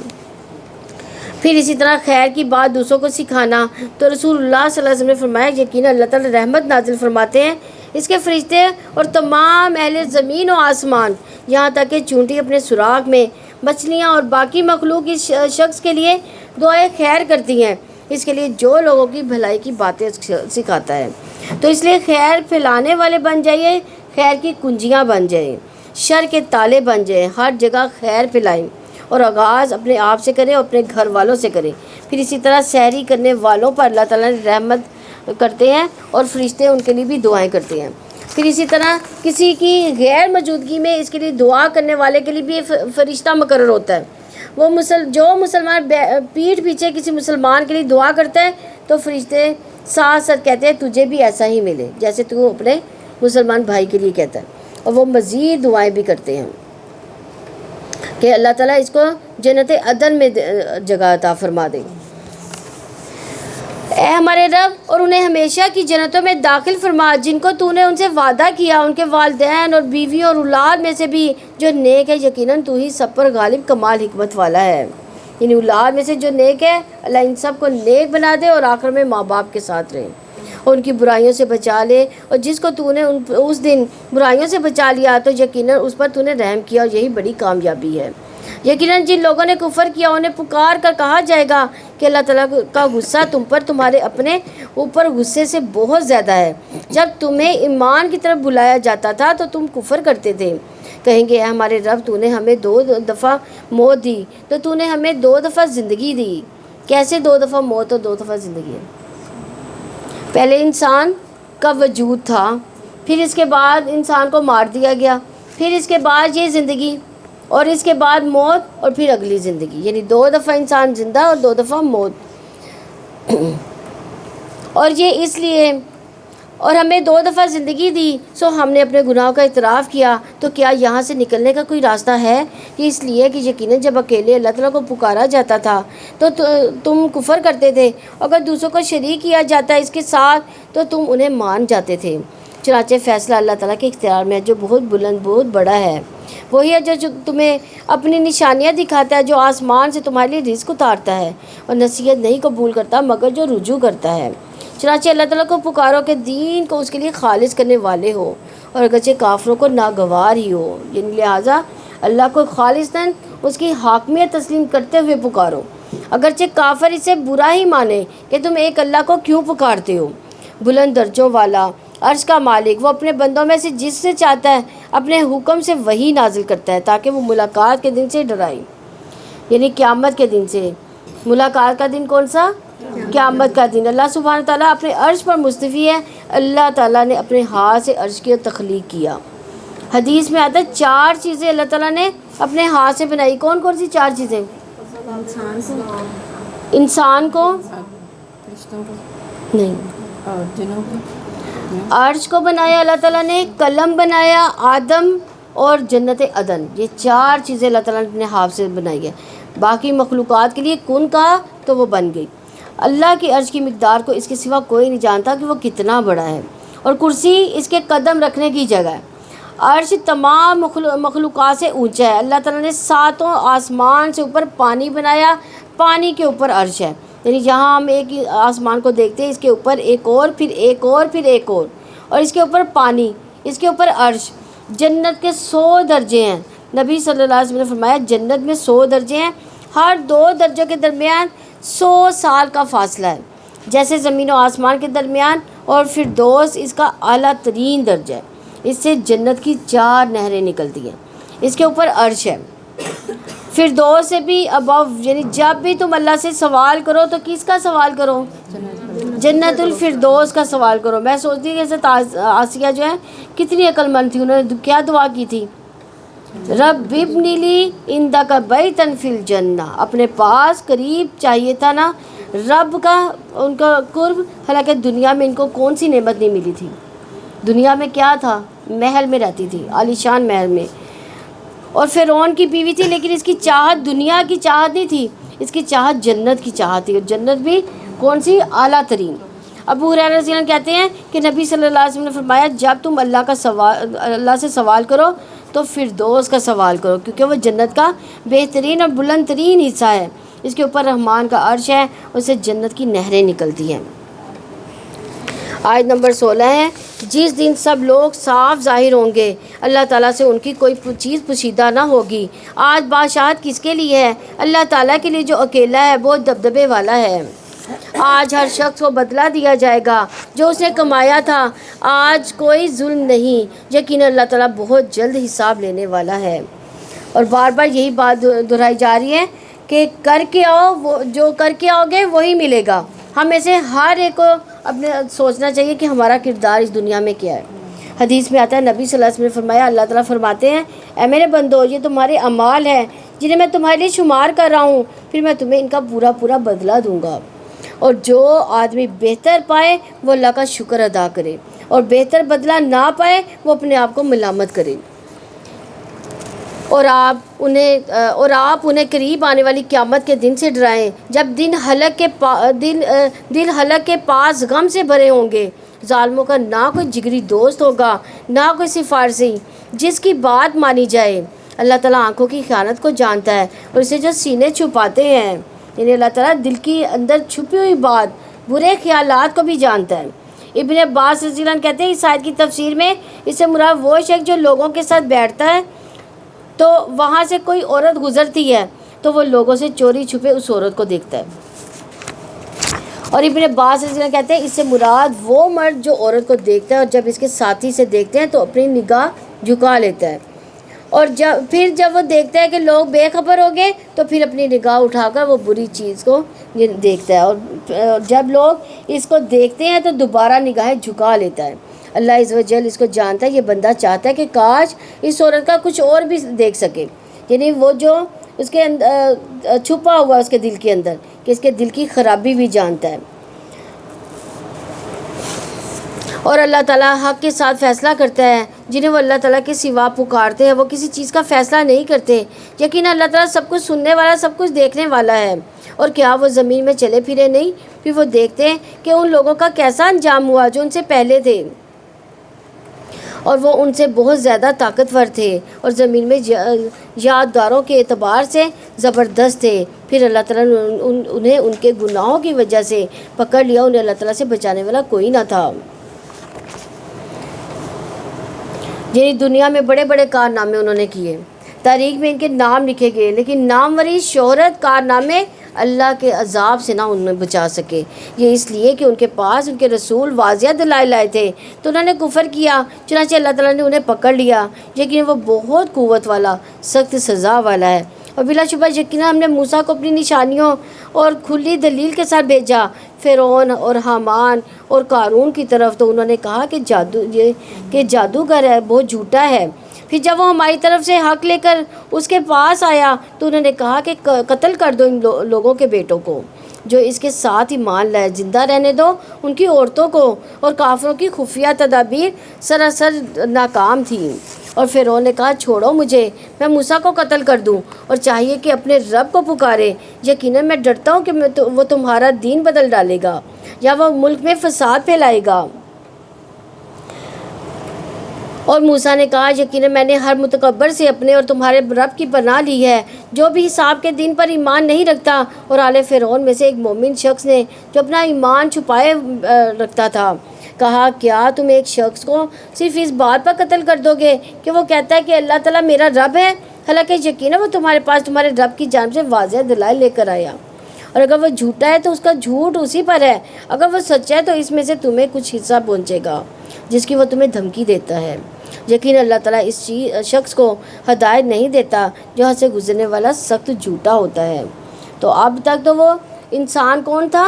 وہ ایمان والا تھا، لیکن اس کا ایمان اس نے اپنے دل میں چھپایا ہوا تھا۔ لیکن اس کو جب اس نے دیکھا کہ فرعون حضرت موسیٰ علیہ السلام کو قتل کرنے ہی والے ہیں تو اس نے اپنا جو ایمان جو ڈکلیئر کر دیا اور کہنے لگا وہ ایسے ہی کوئی جھوٹی بات نہیں کہہ رہا کہ اس کے پاس دلائل ہیں۔ یہاں سے اس مرد مومن کی اسپیچ شروع ہوتی ہے جو اس نے فرعون کے دربار میں علی اعلان نڈر ہو کر دی۔ وہ کہتا ہے اے میری قوم، آج تمہارے لیے بادشاہی ہے کہ زمین میں غالب ہو، سو اللہ تعالیٰ کے عذاب کے مقابلے میں میری مدد کون کرے گا اگر وہ ہم پر آ گیا؟ پھر انہوں نے کہا میں تمہیں وہی رائے دیتا ہوں جو میں رائے رکھتا ہوں، اور میں تمہاری بھلائی کے راستے کی طرف ہی رہنمائی کرتا ہوں۔ یعنی فرعون بھی اپنے آپ کو بھلائی پر سمجھتا تھا، حق پر سمجھ رہا تھا۔ اس سے اندازہ لگایا کہ انسان کو اس کا نفس کتنے دھوکے میں رکھتا ہے کہ وہ اپنے غلط کاموں کو بھی صحیح کہہ رہا ہوتا ہے۔ اس کو یہ نہیں پتہ ہوتا کہ یہ، اس کو پتہ ہوتا ہے، اس کا دل گواہی دیتا ہے کہ یہ میں غلط کر رہا ہوں، لیکن پھر بھی وہ نفس کی خواہش پر ہوتا ہے۔ اور جو شخص ایمان لایا اس نے کہا ہے میری قوم، یقیناً میں تم پر سابقہ گروہوں کے دن کی مانند سے ڈرتا ہوں، قوم نوح، قوم عاد، قوم سمود، ان لوگوں کے حال کی مانند سے جو اس کے بعد میں تھے۔ اللہ تعالیٰ اپنے بندوں پر کسی طرح کے ظلم کا ارادہ نہیں رکھتا۔ اور اے میری قوم، یقیناً تم پر ایک دوسرے کو پکارنے کے دن سے ڈرتا ہوں، جس دن تم پیٹھ پھیرتے ہوئے بھاگو گے، تمہارے لیے اللہ تعالیٰ سے بچانے والا کوئی نہ ہوگا، اور جسے اللہ تعالیٰ گمراہ کر دے تو اسے ہدایت دینے والا کوئی نہیں۔ اور بلا شبہ یقیناً سے پہلے یوسف تمہارے پاس واضح دلائل کے ساتھ آیا تو تم اس چیز کے بارے میں شک میں پڑے رہے جو وہ لے کر تمہارے پاس آیا، یہاں تک کہ جب اس کی وفات ہوئی تو تم نے کہا کہ اللہ تعالیٰ اس کے بعد ہرگز کوئی رسول نہ بھیجے گا۔ اسی طرح اللہ تعالیٰ اس شخص کو گمراہی میں ڈال دیتا جو حد سے بڑھنے والا، شک کرنے والا، وہ لوگ جو اللہ تعالیٰ کی آیات میں بغیر کسی دلیل کے جو ان کے پاس آئی ہو جھگڑے کرتے ہیں، اللہ تعالیٰ کے اور اہل ایمان کے نزدیک سخت ناراضگی کا باعث ہیں۔ اسی طرح اللہ تعالیٰ ہر متکبر سرکش کے دل پر مہر لگا دیتا ہے۔ اور فرعون نے کہا اے حامان، میرے لیے ایک بلند عمارت بنا تاکہ میں راستوں تک پہنچوں۔ کون سے راستے پہ پہنچنا چاہتا تھا؟ ہاں، اللہ تک رسائی حاصل کرنا چاہتا تھا، آسمانوں کے راستوں تک۔ بس میں موسیٰ کے معبود کو جھانک کے دیکھوں، اور یقیناً میں اسے جھوٹا خیال کرتا ہوں۔ اس طرح فرعون کے لیے اس کی بد عملی خوشنما بنا دی گئی اور وہ سیدھے راستے سے روک دیا گیا، اور فرعون کی تدبیر محض تباہی ہی تھی۔ یعنی اس زمانے میں راکٹس وغیرہ نہیں ہوتے تھے، ورنہ وہ کہتا میرے لیے راکٹ تیار کر دو۔ اس نے کہا عمارت کتنی اونچی ہو سکتی ہے؟ زیادہ سے زیادہ کہاں تک اونچی ہوگی؟ 10 منزلیں، 12 منزلیں یا 30 منزلیں ہو جائیں گی۔ اور جو شخص ایمان لایا تھا اس نے کہا اے میری قوم، تم میری پیروی کرو، میں تمہیں بھلائی کا راستہ بتاؤں گا۔ یعنی اب اس نے فرعون کے مقابلے میں لوگوں کو حق بات کی تلقین کرنا شروع کر دی۔ اے میری قوم، یقیناً یہ دنیا کی زندگی تھوڑا سا فائدہ ہے، یقیناً ابدی قیام کا گھر تو آخرت ہی ہے۔ تو یہ دنیا کی زندگی تو چند دن کی زندگی ہے، تو آخر ٹھکانہ کون سا ہے؟ اصل گھر آخرت کا گھر ہے۔ لیکن آپ دیکھیں کہ ہم ان دنیا کے گھروں میں کتنے مشغول و محو ہو گئے ہیں، ان کو ہی سجانے بنانے میں لگے رہتے ہیں، آخرت کے لیے کچھ نہیں کر پاتے۔ اور مثلاً آپ کسی قرآن کلاس میں اگر جاتی ہیں، کوئی کورس کرتی ہیں، اس کے ساتھ اپنے آپ کو باندھ لیتی ہیں نا، یعنی یہ ہمیں اپنے گھر سے نکلنے کا ایک طریقہ آنا چاہیے کہ ہم گھر سے نکل کر قرآن کے ساتھ، ہم اسلام کے ساتھ کیسے جو ہے عمل کر سکتے ہیں. یعنی اگر آپ گھر میں ہی رہیں گی، سارا ٹائم گھر میں گزرتا ہے انسان کا، لیکن اگر آپ کسی قرآن کورس کے ساتھ، کسی ایک چیز کے ساتھ باندھ لیں، کہیں منتھلی کوئی کلاس لے لیں، کوئی ہفتہ وار کلاس لے لیں یا ڈیلی کلاس، اس میں یہ ہوگا کہ آپ کو کچھ نہ کچھ تو سیکھنے کا موقع ملے گا. اللہ تعالیٰ کے آگے آپ سرخرو تو ہو سکیں گے کہ ہم نے اللہ تعالیٰ تیرے راستے میں کچھ تو کوشش کی. تو اس لیے اپنے آپ کو تھوڑا سا جو ہے وہ ہلانا پڑے گا، اس کے لیے کچھ کوشش، کچھ ایفرٹ کرنی پڑے گی. تو وہ مرد مومن کیسا تھا؟ جس نے برا عمل کیا تو اس کے برابر ہی بدلہ دیا جائے گا. یہاں پہ اس نے کہہ دیا، اور جو کوئی نیک عمل کرے گا، مرد ہو یا عورت، مگر وہ مومن ہو، تو یہی لوگ جنت میں داخل ہوں گے، اس میں انہیں بے حساب رزق دیا جائے گا. اور اے میری قوم، مجھے کیا ہے کہ میں تمہیں نجات کی طرف بلاتا ہوں اور تمہیں آگ کی طرف بلاتے ہو. تم مجھے دعوت دیتے ہو کہ میں اللہ تعالیٰ سے کفر کروں اور اس کے ساتھ اس کو شریک بناؤں جس کا مجھے علم نہیں، حالانکہ میں تمہیں سب پر غالب، بے حد بخشنے والے کی طرف بلاتا ہوں. کوئی شک نہیں کہ یقیناً جس کی طرف تم مجھے دعوت دیتے ہو اس کے لیے نہ ہی دنیا میں دعوت ہے، نہ ہی آخرت میں، اور یقیناً ہم سب کو پلٹنا اللہ تعالیٰ کی طرف ہے، اور یقیناً حد سے گزرنے والے وہی آگ والے ہیں. چنانچہ جو کچھ میں تمہیں کہہ رہا ہوں جلدی تم یاد کرو گے، اور میں اپنا معاملہ اللہ تعالیٰ کے سپرد کرتا ہوں. لیکن اللہ تعالیٰ اپنے بندوں کو خوب دیکھنے والا ہے. تو اللہ تعالیٰ نے اس شخص کو برے نتائج سے بچا لیا جو انہوں نے تدبیریں کی، اور آل فرعون کو برے عذاب میں گھیر لیا. یعنی فرعون کو کیسے اللہ تعالیٰ نے تباہ کیا تھا؟ ڈبو دیا تھا پانی میں. یعنی اتنی بڑی بات، اتنے بڑے جابر بادشاہ کے دربار میں اتنی بڑی چیلنج کے ساتھ کہہ دینا. ایک عام انسان تھا لیکن ایمان والا تھا. برے عذاب میں برا عذاب کون سا ہوتا ہے؟ سمندر میں ڈوب کر مرے تھے وہ. تو ڈوب کے مرنا بڑا تکلیف دہ مرنا ہوتا ہے.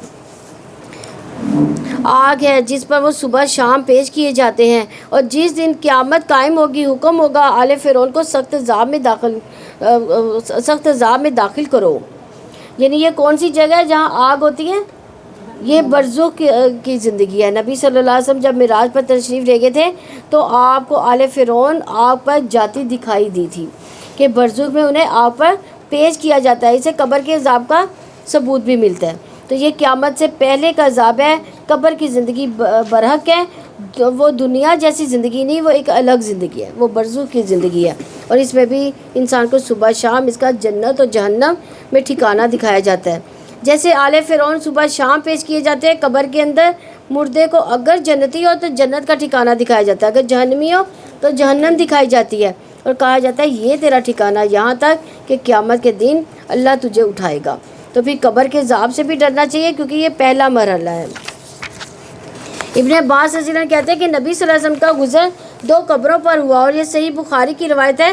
ان 2 قبروں والوں پر عذاب ہو رہا تھا، کسی بڑی بات پر نہیں ہو رہا تھا. آپ صلی اللہ علیہ وسلم نے فرمایا اس میں سے ایک چغل خوری کرتا تھا، یعنی ادھر سے بات ادھر لگانا تاکہ لوگوں میں پھوٹ پڑ جائے، اور دوسرا پیشاب سے احتیاط نہیں کرتا تھا، اس کی چھینٹوں سے نہیں بچتا تھا.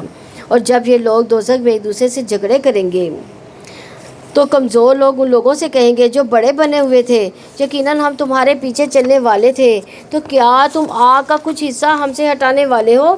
جو لوگ بڑے بنے ہوئے تھے وہ کہیں گے یقیناً ہم سب اس میں پڑے ہیں، یقیناً اللہ تعالیٰ اپنے بندوں کے درمیان بلا شبہ فیصلہ کر چکا. اور جو لوگ آگ والے ہوں گے وہ جہنم کے نگرانوں سے کہیں گے تم اپنے رب سے دعا کرو کہ وہ ہم سے ایک دن کے لیے کچھ عذاب ہلکا کر دے. وہ کہیں گے کیا تمہارے پاس تمہارے رسول واضح دلیلیں لے کر نہیں آئے تھے؟ وہ کہیں گے کیوں نہیں. وہ کہیں گے پھر تم ہی دعا کرو. تو کافروں کی دعا تو بیکار ہی ہے. یقیناً ہم مدد کرتے ہیں اپنے رسولوں کی ان لوگوں کی جو ایمان ہے دنیا کی زندگی میں بھی اور جس دن وہ گواہ کھڑے ہوں گے. اور جس دن ظالموں کو ان کی معذرت فائدہ نہ دے گی ان کے لیے لعنت ہے، ان کے لیے بدترین گھر ہے. اور ہم نے موسیٰ کو ہدایت عطا کی، ہم نے بنی اسرائیل کو کتاب کا وارث بنا دیا، یعنی بنی اسرائیل کو کتاب کا وارث بنا دیا کہ اب وہ اس کو سنبھال کر رکھیں، اس کو پڑھیں، اس کی تعلیم کو عام کریں، اس کے مطابق قوانین بنائیں جو عقل مندوں کے لیے ہدایت اور نصیحت ہے. چنانچہ آپ صبر کریں، یقین اللہ تعالیٰ کا وعدہ سچا ہے. اپنے گناہ کی بخشش مانگے اور صبح شام اپنے رب کی حمد کے ساتھ تسبیح کرتے رہیں. یعنی دیکھیں بار بار تسبیحات کا ذکر، صبح شام تسبیح کرنا. امید ہے کہ اس کو آپ لوگوں نے اس کا اہتمام کرنا شروع کر دیا ہوگا. صبح شام کے اذکار، اس کی تسبیحات کون کرتا ہے؟ صبح کے وقت کون سی تسبیح کرتے ہیں؟ سبحان اللہ و بحمدہ. یقیناً جو لوگ اللہ تعالیٰ کی آیات میں جھگڑا کرتے ہیں بغیر کسی دلیل کے جو ان کے پاس آئی ہو، ان کے دلوں میں صرف ایک بڑائی ہے جس کو وہ ہرگز پہنچنے والے نہیں ہیں. چنانچہ آپ اللہ تعالیٰ کی پناہ مانگے، لیکن وہ سب کچھ سننے والا، سب کچھ دیکھنے والا ہے. یقیناً آسمان و زمین کا پیدا کرنا انسانوں کو پیدا کرنے سے زیادہ بڑا کام ہے، لیکن اکثر لوگ نہیں جانتے. تو اللہ تعالیٰ نے اتنا بڑا کام کیا ہے تو وہ ہمیں دوبارہ بھی، جس نے پہلی بار پیدا کیا دوبارہ بھی پیدا کر سکتا ہے. اندھا اور دیکھنے والا برابر نہیں. نہ وہ لوگ جو ایمان لائے انہوں نے نیک اعمال کیے، نہ برائی کرنے والا. تم لوگ بہت ہی کم نصیحت حاصل کرتے ہو. یعنی دیکھنے والا، اندھا اور دیکھنے والا یکساں نہیں ہو سکتے، بہت بڑا فرق ہوتا ہے. ایک کے پاس روشنی ہے، ایک کے پاس روشنی نہیں. ایک کے پاس ایمان ہے، ایک کے پاس ایمان ہی نہیں. تو کیا یہ دونوں برابر ہو سکتے ہیں؟ یقیناً قیامت ضرور آنے والی ہے، اس میں کوئی شک نہیں، لیکن اکثر لوگ ایمان نہیں لاتے. اور تمہارے رب نے فرمایا کہ مجھے پکارو، میں تمہاری دعائیں قبول کروں گا. کہ اللہ تعالیٰ ڈائریکٹ کہہ رہے ہیں کہ تم مجھے پکارو، میں تمہاری دعائیں قبول کروں گا. تو ہم کس سے دعائیں کرواتے ہیں؟ ایک دوسرے سے کہہ رہے ہوتے ہیں تم میری دعا، میرے لیے دعا کرنا، تم میرے لیے دعا کرنا، یا کسی عامل کے پاس چلے جاتے ہیں دعائیں کروانے. ایسے کرتے ہیں؟ تو اللہ تعالیٰ ڈائریکٹ کہہ رہے ہیں کہ مجھے پکارو، میں تمہاری دعائیں قبول کروں گا. یقیناً جو لوگ میری عبادت سے تکبر کرتے ہیں جلدی وہ جہنم میں ذلیل ہو کر داخل ہوں گے. اور وہ اللہ تعالیٰ ہے جس نے تمہارے لیے رات بنائی. اور یہاں پہ جو دیکھا جائے تو دعا جو ہے وہ عبادت بھی ہے، خالی دعا نہیں ہے. وہ ہم یہ سمجھتے ہیں کہ ہم دعا ہی کر رہے ہیں، لیکن وہ عبادت کا ایک حصہ ہے. اللہ سے نہ مانگنے والے سے اللہ ناراض ہوتا ہے. آپ صلی اللہ علیہ وسلم نے فرمایا بے شک دعا فائدہ دیتی اس بارے میں جو کچھ نازل ہو چکا، یعنی جو مصیبت آ چکی اس کے بارے میں بھی، جو نہیں اترا. بس اللہ کے بندوں تم پر دعا کرنا لازم ہے. اور دعا 3 طرح سے قبول ہوتی ہے. یا تو ویسے فوراً ہی جو اللہ تعالیٰ، جو انسان چاہتا ہے اللہ تعالیٰ اس کو دے دیتا ہے، یا وہ آخرت کے لیے ذخیرہ ہو جاتی ہے، یا اس کے اوپر جو اللہ تعالیٰ نے کوئی تکلیف دینی ہوتی ہے تو اس دعا کی وجہ سے وہ تکلیف ہٹا دی جاتی ہے. تو صحابہ نے عرض کیا اس طرح تو ہم بہت زیادہ دعائیں کریں گے. آپ صلی اللہ علیہ وسلم نے فرمایا اللہ اس سے بھی زیادہ کثرت والا ہے، وہ زیادہ دے گا. یعنی دنیا میں ہم ایک دفعہ کسی سے کچھ مانگے وہ دے دے گا، دوسری دفعہ وہ کیا کرے گا کہ فون ہی اٹھانا بند کر دے گا. یہ تو جب بھی کوئی فون کریں تو فون اٹھائیں بات کریں تو یہ مانگتا ہی ہے. لیکن اللہ تعالیٰ کیسا ہے؟ اللہ تعالیٰ بندے سے خوش ہوتا ہے. جتنا اللہ تعالیٰ سے مانگے اللہ تعالیٰ اتنا زیادہ خوش ہوتا ہے بندے سے.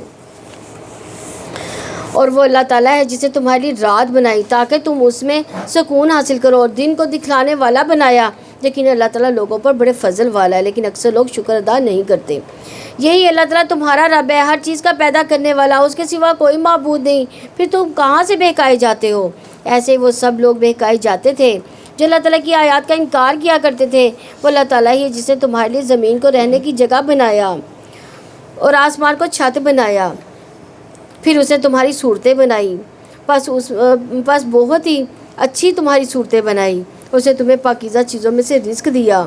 یہ ہے اللہ تعالیٰ تمہارا رب، بس بڑا بابرکت ہے. اللہ تعالیٰ سارے جہانوں کا رب ہے، وہی زندہ ہے، اس کے سوا کوئی معبود نہیں. چنانچہ اسی کو پکارو کہ دین کو اس کے لیے خالص کرنے والے ہو. تمام تعریف اللہ تعالیٰ کے لیے جو سارے جہانوں کا رب ہے. آپ کہتے ہیں کہ یقیناً مجھے اس سے منع کیا گیا کہ میں ان کی عبادت کروں جنہیں تم اللہ تعالیٰ کے سوا پکارتے ہو، جبکہ میرے پاس میرے رب کی جناب سے واضح دلائل آ چکے. اور مجھے حکم دیا گیا کہ میں سارے جہانوں کے رب کا فرما بردار ہو جاؤں. وہی ہے جس نے تمہیں مٹی سے پیدا کیا، پھر نطفے سے، پھر جمے ہوئے خون سے، پھر وہ تمہیں بچے کی شکل میں نکالتا ہے، پھر تاکہ تم اپنی جوانی کو پہنچو، پھر تاکہ تم بوڑھے ہو جاؤ، اور تم میں سے کوئی ہے جو اس سے پہلے بھی وفات دیا جاتا ہے، اور تاکہ تم اپنی مقررہ مدت تک پہنچ جاؤ، تاکہ تم سمجھو. اور وہی ہے جو زندگی دیتا ہے، جو موت دیتا ہے. پھر جب وہ کسی کام کا فیصلہ کرتا ہے تو اسے صرف یہی کہتا ہے ہو جا، بس وہ ہو جاتا ہے. کیا آپ نے ان لوگوں کو نہیں دیکھا جو اللہ تعالیٰ کی آیات میں آپس میں جھگڑا کرتے ہیں؟ کہاں سے وہ پھرائے جاتے ہیں؟ جن لوگوں نے اللہ تعالیٰ کی کتاب کو جھٹلایا، اس چیز کو بھی جس کے ساتھ ہم نے اپنے رسولوں کو بھیجا، پھر عنقریب وہ جان لیں گے جب توق اور زنجیریں ان کی گردنوں میں ہوں گی، وہ گھسیٹے جا رہے ہوں گے۔ حسن بن نبی طالب کہتے ہیں کہ زنجیریں جہنمیوں کی گردنوں میں اس لیے ڈالی جائیں گی کہ انہوں نے رب کو عاجز کر دیا تھا اور ان کو پھر پکڑ لیا گیا، بلکہ اس لیے کہ جب شعلے ان کو اوپر لے جائیں گے تو زنجیریں ان کو نیچے گرائیں گی، اور یعنی وزنی ہو کر وہ اس کی طرف جائیں گی۔ یعنی ان لوگوں کے ساتھ آگ کو بھڑکایا جائے گا، دھمکایا جائے گا۔ وَكُلَّمَا خَبَتْ زِدْنَاهُمْ سَعِيرًا، جب بھی وہ آگ بجھنے لگے گی تو ہم ان کو اور زیادہ بھڑکا دیں گے۔ حدیث میں آتا ہے کہ جہنمی کا ایک سانس 1,00,000 سے زیادہ لوگوں کو جلا سکتا ہے، اور اتنی شدید آگ ہوگی جہنم کی کہ اللہ ہم سب کو اس آگ سے بچائے رکھے۔ اللہم اجرنا من النار۔ کھولتے ہوئے پانی میں پھر وہ آگ میں جھونک دیے جائیں گے، پھر ان سے کہا جائے گا وہ کہاں ہے جنہیں تم شریک کرتے تھے؟ اللہ تعالیٰ کے ماسوا وہ کہیں گے وہ ہم سے کھو گئے ہیں، بلکہ اس سے پہلے ہم کسی چیز کو پکارتے نہ تھے۔ اللہ تعالیٰ کافروں کو ایسے ہی گمراہ کرتا ہے، یعنی وہ فوراً ہی جھوٹ بول دیں گے۔ یہ اس لیے ہوا کہ تم زمین میں ناحق خوش ہوتے تھے، اور اس لیے کہ تم اکڑتے تھے۔ داخل ہو جاؤ جہنم کے دروازوں میں، تم اس میں ہمیشہ رہنے والے ہو، پس تکبر کرنے والوں کا بہت ہی برا ٹھکانہ ہے۔ چنانچہ آپ صبر کریں، یقیناً اللہ تعالیٰ کا وعدہ سچا ہے۔ پھر اگر ہم اس کا کچھ حصہ واقعی آپ کو دکھا دیں جس کا ہم ان سے وعدہ کرتے ہیں، یا ہم آپ کو وفات دے دیں، پھر بھی وہ ہماری طرف ہی لوٹائے جائیں گے۔ اور بلا شبہ یقیناً آپ سے پہلے بھی ہم نے بہت سے رسول بھیجے، ان میں سے کچھ وہ ہیں جن کے حالات ہم نے آپ کو سنا دیے، اور ان میں سے کچھ ایسے ہیں جن کے حالات ہم نے آپ کو نہیں سنائے۔ یعنی رسول کے لیے بھی ممکن نہ تھا کہ اللہ تعالیٰ کی اجازت کے بغیر کوئی معجزہ لے آتا۔ پھر جب اللہ تعالیٰ کا حکم آ گیا تو حق کے ساتھ فیصلہ کر دیا گیا، اور وہاں اہل باطل خسارے میں رہے۔ اللہ تعالیٰ ہی ہے جس نے تمہاری مویشی بنائے ہیں تاکہ تم ان میں سے کسی پر سواری کرو، ان میں سے کسی کو تم کھاتے ہو، اور تمہارے لیے ان میں سے کوئی فائدے ہیں، ان میں سے کئی فائدے ہیں، اور تاکہ تم ان کے ذریعے سے اپنی ضرورت تک پہنچو۔ جو تمہارے دلوں میں ہے ان پر بھی اور کشتیوں میں پر بھی تمہیں سوار کیا جاتا ہے۔ یعنی اللہ تعالیٰ نے تمہارے لیے سواریوں کا کیا کیا بندوبست کر رکھا ہے۔ اور اللہ تعالیٰ تمہیں اپنی نشانیاں دکھاتا ہے، تو اللہ تعالیٰ کی کن کی نشانیوں کا تم انکار کرو گے؟ تو کیا وہ زمین میں چلے پھرے نہیں کہ وہ دیکھتے کہ ان لوگوں کا کیا انجام ہوا جو ان سے پہلے تھے، اور وہ جو ان سے تعداد میں زیادہ تھے، قوت میں اور زمین کی یادگاروں میں اس سے زیادہ تھے، تو ان کے کام نہ آیا جو وہ کمائی کرتے تھے۔ پھر جب ان کے رسول ان کے پاس واضح دلائل لے کر آئے تو وہ اس پر پھول گئے جو کچھ علم میں سے ان کے پاس تھا، اور انہوں نے اس چیز نے گھیر لیا جس کا وہ مذاق اڑاتے تھے۔ پھر جب انہوں نے ہمارا عذاب دیکھا تو کہنے لگے ہم ایک اللہ تعالیٰ پر ایمان لائے، اور ہم نے ان کا انکار کیا جسے ہم اس کے ساتھ شریک بناتے ہیں تھے۔ پھر ان کا ایمان نہ تھا کہ انہیں کوئی فائدہ دیتا۔ جب انہوں نے ہمارا عذاب دیکھ لیا، اللہ تعالیٰ کا طریقہ جو یقیناً ان کے بندوں کے سے پہلے گزر چکا، اس وقت کافر لوگ خسارے میں ہیں۔ سورہ حامیم سجدہ مکی ہے، اس میں 54 آیات اور 6 رکوع ہیں۔ اس سورہ میں اسلام کے بنیادی عقائد کا اثبات اور مشرکین کی تردید پر مشتمل ہے۔ اس سورہ کا دوسرا نام فصلت ہے کیونکہ اس کے شروع میں ہی آیت میں یہ لفظ آتا ہے۔ اس کے علاوہ سورہ مصابی، سورہ القوت بھی اس کو کہا جاتا ہے۔ اللہ کے نام سے جو وسیع رحمت والا نہایت رحم والا ہے۔ حامیم وسیع رحمت والے بے حد رحم والے کی جناب سے اتاری ہوئی ہے۔ یعنی اس کتاب کو رحمان نے نازل کیا، رحیم نے نازل کیا، جس کو پڑھ کر آپ رحمتیں پائیں۔ ایک کتاب جس کی آیات کھول کر بیان کی گئی، اس حال میں کہ عربی زبان میں قرآن ہے، لوگوں کے لیے جو جانتے ہیں۔ یعنی قرآن کو سننا بڑا ضروری ہے، کیونکہ سن کے کانوں کے راستے دل پر جلدی بات اثر ہوتی ہے۔ پڑھتے ہوئے انسان کا عام طور پر ذہن بھٹک جاتا ہے، سنتے ہوئے بھی بھٹکتا ہے لیکن کم بھٹکتا ہے۔ خوشخبری دینے والا، خبردار کرنے والا ہے، تو ان میں سے اکثر لوگوں نے منہ موڑ لیا، چنانچہ وہ سنتے ہی نہیں، اور انہوں نے کہا کہ ہمارے دل اس پر پردے میں ہے جس کی تم ہمیں دعوت دیتے ہو، اور ہمارے کانوں میں بوجھ ہے، اور ہمارے اور تمہارے درمیان ایک حجاب ہے، پھر تم عمل کرو، یقیناً ہم بھی عمل کرنے والے ہیں۔ آپ کہہ دیں کہ میں تم جیسا ہی ایک انسان ہوں، میری طرف وحی کی جاتی ہے کہ یقیناً تمہارا معبود بس ایک ہی معبود ہے تو تم اسی کی طرف سیدھے ہو اور اسی سے بخشش مانگو، اور مشرکوں کے لیے بڑی ہلاکت ہے۔ یعنی کون ہے یہ جن کے لیے ہلاکت ہے؟ مشرک، جو زکوٰۃ نہیں دیتے اور وہ آخرت کا انکار کرنے والے ہیں، یعنی زکوٰۃ بھی ادا نہیں کرتے اور آخرت کو بھی جھٹلاتے ہیں۔ زکوٰۃ کو کفر کے ساتھ خاص کیا گیا ہے، کیونکہ انسان کو اپنا مال سب سے زیادہ محبوب ہوتا ہے، اور یہ مال اس کی روح کا ساتھی ہوتا ہے۔ تو جب اسے اللہ کے راستے میں خرچ کرتا ہے تو ثابت قدمی بھی حاصل ہوتی ہے۔ اگر وہ خرچ کرتا ہے تو اس کا دل چمک اٹھتا ہے، اور جب خرچ نہیں کرتا تو اس کے دل پر اندھیرا چھا جاتا ہے اور یہ کفر سے قریب ہوتا ہے۔ یقیناً جو لوگ ایمان لائے، جنہوں نے نیک عمل کیے، ان کے لیے اجر ہے جو ختم ہونے والا نہیں ہے۔ یہ کتنی بڑی خوشخبری ہے کہ دنیا میں جتنی بھی چیز آپ لے آئیں وہ ختم نہیں ہوں گی۔ آپ کہہ دیں یعنی وہ دنیا کی چیزیں ختم ہو جائیں گی، لیکن وہ کیسی چیزیں ہوں گی کہ کبھی ختم نہیں ہوں گی۔ آپ کہہ دیں کہ کیا واقعی تم اس ذات کا انکار کرتے ہو جس نے زمین کو 2 دنوں میں بنایا اور تم اس کے لیے شریک بناتے ہو؟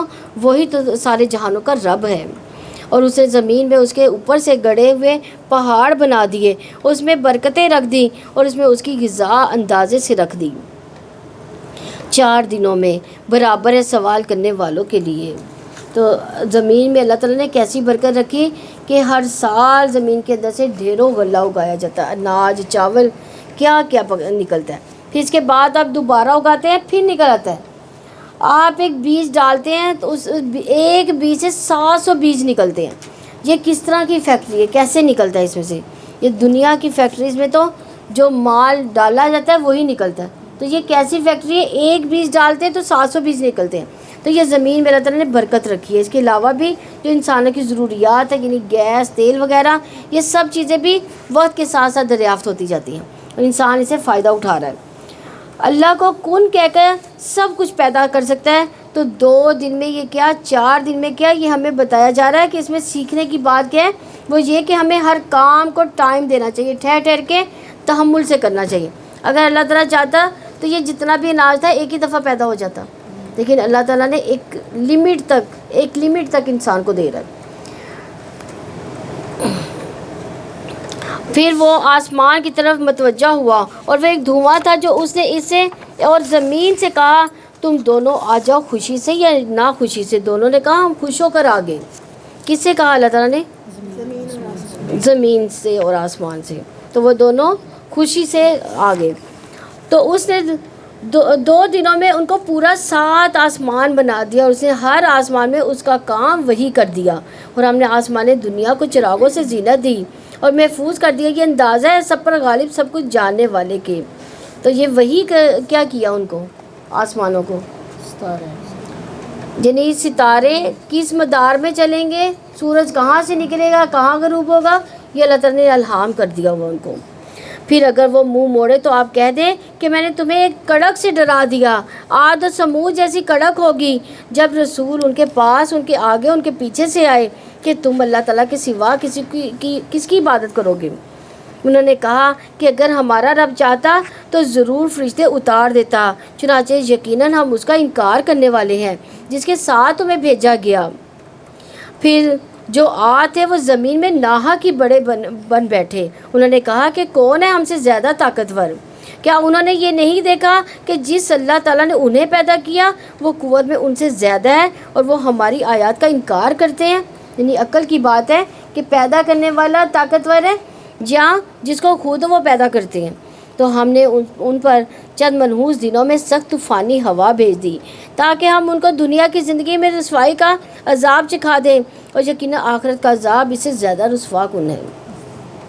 ان کی مدد نہیں کی جائے گی۔ اور جو سمود تھے تو ہم نے انہیں ہدایت کا راستہ دکھا دیا، پھر انہوں نے ہدایت اور اندھے رہنے کو پسند کیا، اور ان کی رسوائی کے عذاب کی کڑک نے پکڑ لیا اس کی وجہ سے جو وہ کمایا کرتے تھے۔ اور ہم نے ان لوگوں کو نجات دی جو ایمان لائے اور وہ ڈرا کرتے تھے۔ یعنی جب قوموں پر عذاب آیا ان میں سے پیغمبروں کو اور ایمان والوں کو اللہ تعالیٰ نے نکال دیا۔ اور جس دن اللہ تعالیٰ دشمن آگ کی طرف اکٹھے کیے جائیں گے، پھر ان کی الگ الگ قسمیں بنائی جائیں گی، یعنی ہر گروہ جس طرح کا ہوگا اسی کے ساتھ اکٹھا لایا جائے گا، یہاں تک کہ جو ہی وہ آ جائیں گے تو ان کے کان، ان کی آنکھیں، ان کی کھالیں ان کے خلاف گواہی دیں گی اس کی جو وہ عمل کیا کرتے تھے۔ یعنی دیکھیں، انسان ساری زندگی اس بدن کی حفاظت کرتا ہے، اس کو کھلاتا ہے، پلاتا ہے، اس کو سنوارتا ہے بھی ہے، لیکن قیامت کے دن کیا ہوگا؟ یہ بدن ہی جو ہے اس کے خلاف گواہی دے گا، اور وہ اپنی خالوں سے کہیں گے تم نے ہمارے خلاف گواہی کیوں دی؟ وہ کہے گی ہمیں اس اللہ تعالیٰ نے گویائی دی جس نے ہر چیز کو گویائی دی، اور اس نے تمہیں پہلی مرتبہ پیدا کیا، اسی کی طرف تم واپس لائے جا رہے ہو، اور تم اس کے لیے نہیں چھپا کرتے تھے کہ تمہارے کان، تمہاری آنکھیں، تمہاری کھالیں تمہارے خلاف گواہی دیں گی، بلکہ تم نے تو سمجھا تھا کہ یقیناً اللہ تعالیٰ بھی بہت سے اعمال کو نہیں جانتا جو تم کرتے تھے۔ یعنی عام طور پر انسان کے دماغ میں یہ ہوتا ہے کہ وہ جو کر رہا ہوتا ہے وہ بھول جاتا ہے کہ اللہ تعالیٰ بھی مجھے دیکھ رہا ہے، اور تمہارا یہی گمان جو تم نے اپنے رب کے متعلق کیا تھا اس نے تمہیں برباد کر دیا، چنانچہ تم خسارہ اٹھانے والوں میں سے ہوگے۔ یعنی اچھے گمان کے ساتھ اچھا عمل بھی ضروری ہے، کیونکہ گمان، خیال جو ہوتا ہے انسان کو ڈرائیو کرتا ہے، اس کی طرف لے جاتا ہے۔ حسن بصری کہتے ہیں کچھ لوگوں کو ان کی آرزوؤں نے غفلت میں ڈالے ہوا تھا، یہاں تک کہ وہ دنیا سے اس حال میں نکلے کہ ان کے لیے ایک بھی نیکی نہیں تھی۔ جب انہوں نے گمان ہی نہیں رکھا تھا، خیال ہی نہیں تھا نیکی کا، تو پھر نیکی کہاں سے ملتی ان کو؟ لیکن یہ بھی یاد رکھیے کہ صرف خیال اور گمان یا آرزو یا تمنا کی بنا پر جنت نہیں ملے گی۔ انسان کہے مجھے جنت کی بڑی خواہش ہے، بڑا شوق ہے، لیکن اس کے حاصل کرنے کے لیے کوئی کام ہی نہ کرے تو پھر جنت ایسے ہی حاصل نہیں ہوگی جب تک کہ نیک اعمال نہ کیے جائیں گے۔ اس دنیا میں اس کو حاصل کرنے کے لیے کوشش نہیں کی جائے گی۔ دنیا کا گھر بنانے کے لیے ہم پوری زندگی لگا دیتے ہیں محنت کرتے کرتے، اور گھر بناتے رہتے، کیا اس گھر کو نہیں بنائیں گے کہ جس میں ہم نے دائمی رہنا ہے، ہمیشہ رہنا ہے؟ اس گھر کے لیے کوششیں کریں۔ اللہ تعالیٰ ہم سب کو توفیق عطا فرمائے۔ بس اگر وہ صبر کریں تو آگ ان کا ٹھکانہ ہے، اگر وہ معافی کی درخواست کریں تو وہ معاف کیے گئے لوگوں میں سے نہ ہوں گے۔ یعنی اس وقت جو ہے جب جہنم میں جا چکے تب ان کی قبولیت نہیں ہوگی، جتنی مرضی وہ توبہ کر لیں۔ اور ہم نے ان پر برے دوست مسلط کر دیے ہیں، تو انہوں نے ان کے آگے ان کے پیچھے سے ہر چیز کو ان کے لیے خوشنما بنا دیا۔ ان پر وہی بات ثابت ہوگی جو جنوں اور انسانوں کے ان گروہوں پر ہو چکی جو ان سے پہلے گزر چکے تھے، لیکن وہ خسارہ اٹھانے والے تھے۔ یعنی بعض لوگ دوستوں کے روپ میں دشمن ہوتے ہیں، وہ آپ کے غلط کاموں پر بڑا خوش ہوتے ہیں، وہ آپ کو جھوٹی تعریفیں کرتے ہیں، وہ مطلبی ہوتے ہیں اور جھوٹی تعریفوں کے ساتھ آپ سے کچھ بٹور لیتے ہیں، چاہے وہ آپ کا ٹائم ہو یا آپ کا مال ہو یا کچھ اور۔ نیکی کے راستے پر نہیں جانے دیتے، کیونکہ ان کو پتہ ہوتا ہے کہ اگر یہ نیکی کے راستے پہ چلا گیا تو پھر یہ ہمارے ہاتھوں سے نکل جائے گا، پھر ہم اس سے فائدہ نہیں اٹھا سکتے۔ تو اس لیے برے جو ہم نشین ہیں وہ کون ہوتے ہیں؟ جو ہمیں برائیوں کی طرف اکساتے ہیں، بلکہ ان کو خوشنما بنا کر دکھاتے ہیں، جھوٹی تعریفیں کرتے ہیں، خوش آمدید کرتے ہیں۔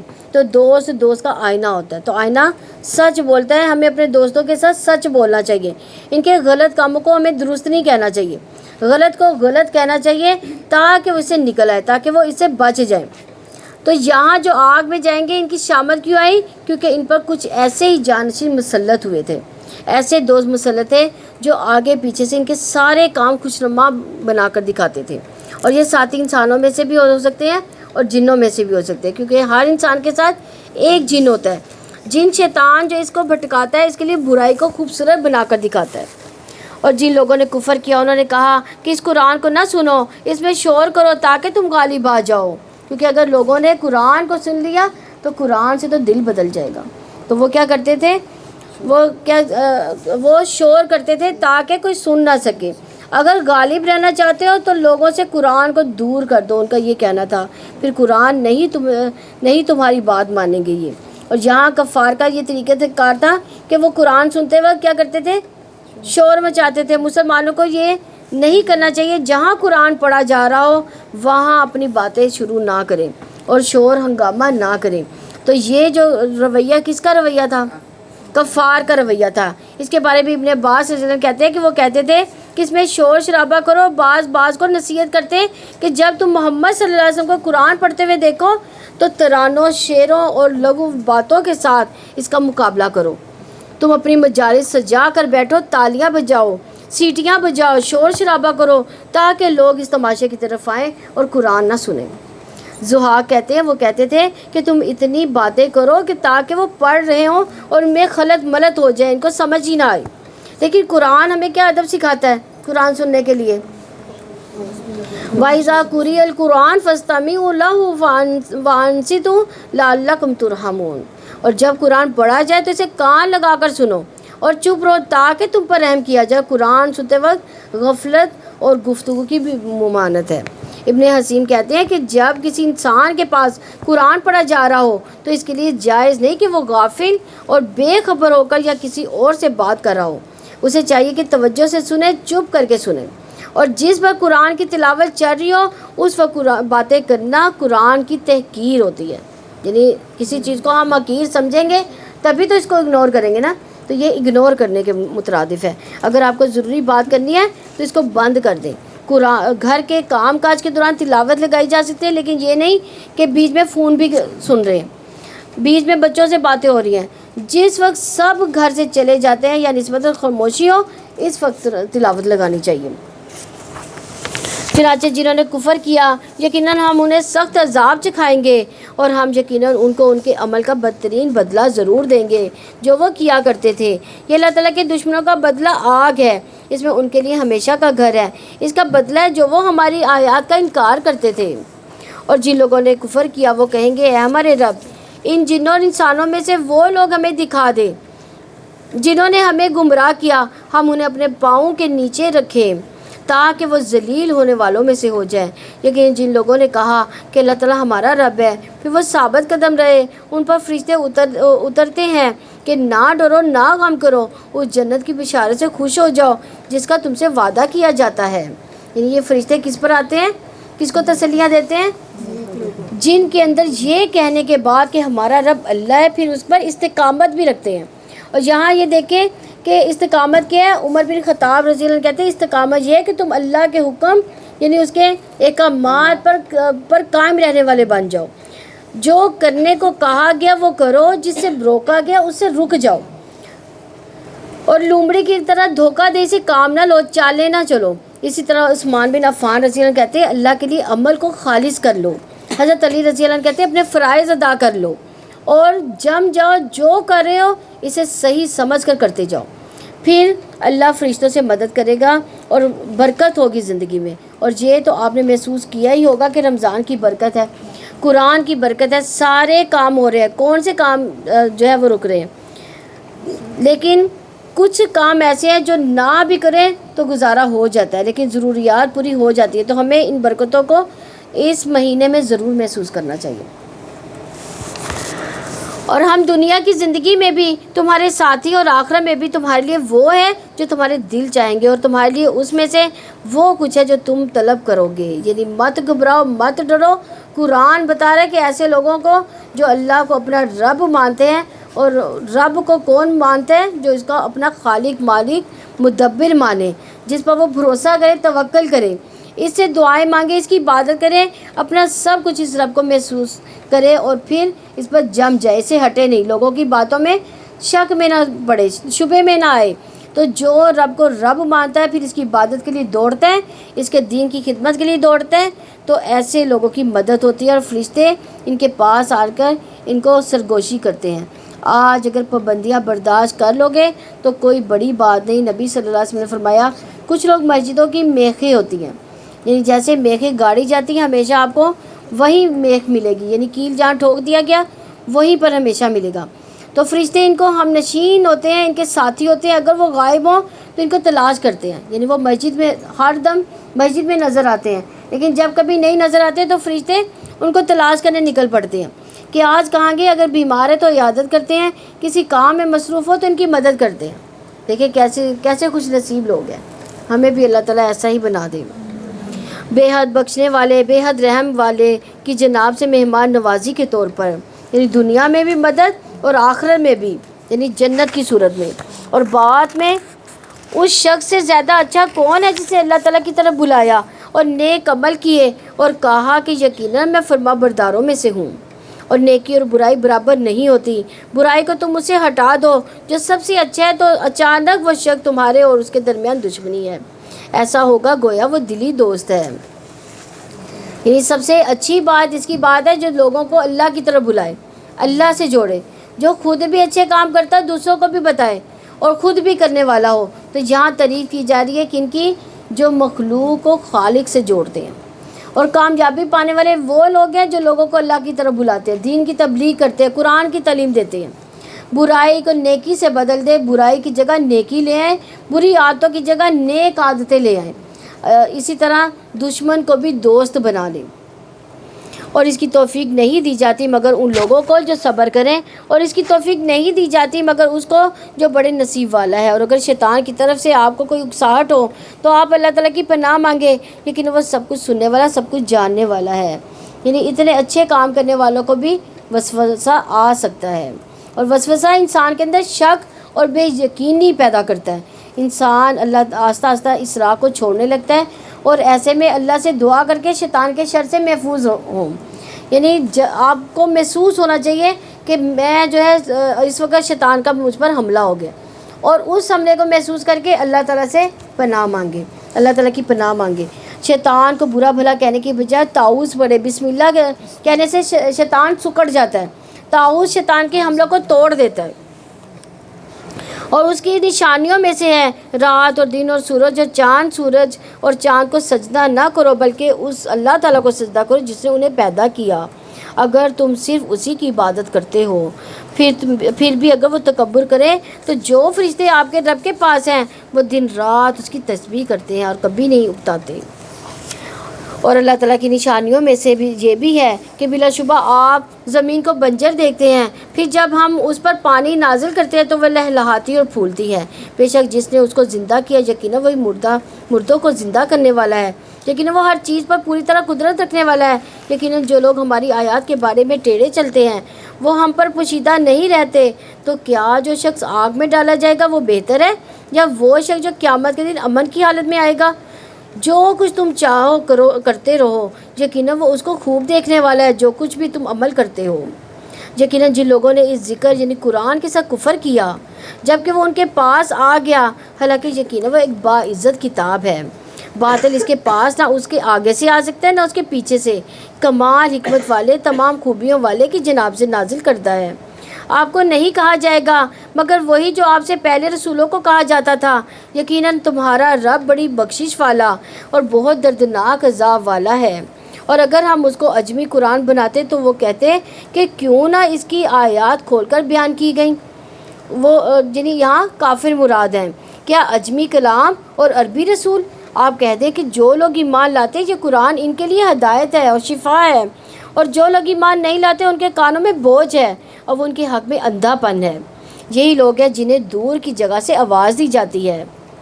جہاں سے پتہ چلتا ہے قرآن صرف اہل ایمان کے لیے شفا بنتا ہے اور ظالموں کے لیے صرف خسارہ. ان کے کانوں پہ بوجھ ہے یعنی وہ خسارے میں ہے.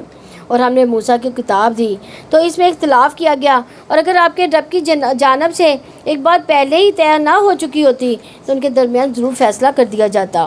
اور یقیناً وہ لوگ اس سے بے چین کرنے والے شک میں ہیں. جسے نیک عمل کیا تو اس کے لیے ہی، اس کے اپنے ہی لیے ہے، اور جس نے برائی کی سو اسی پر ہے. اور آپ کا رب اپنے بندوں پر ہرگز ظلم کرنے والا نہیں ہے. اللہ تعالیٰ بندوں پر ظلم نہیں کرتا، یہ بندے ہی ہیں جو اپنے اوپر ظلم کرتے ہیں اور اپنے لیے غلط چوائسز کرتے ہیں.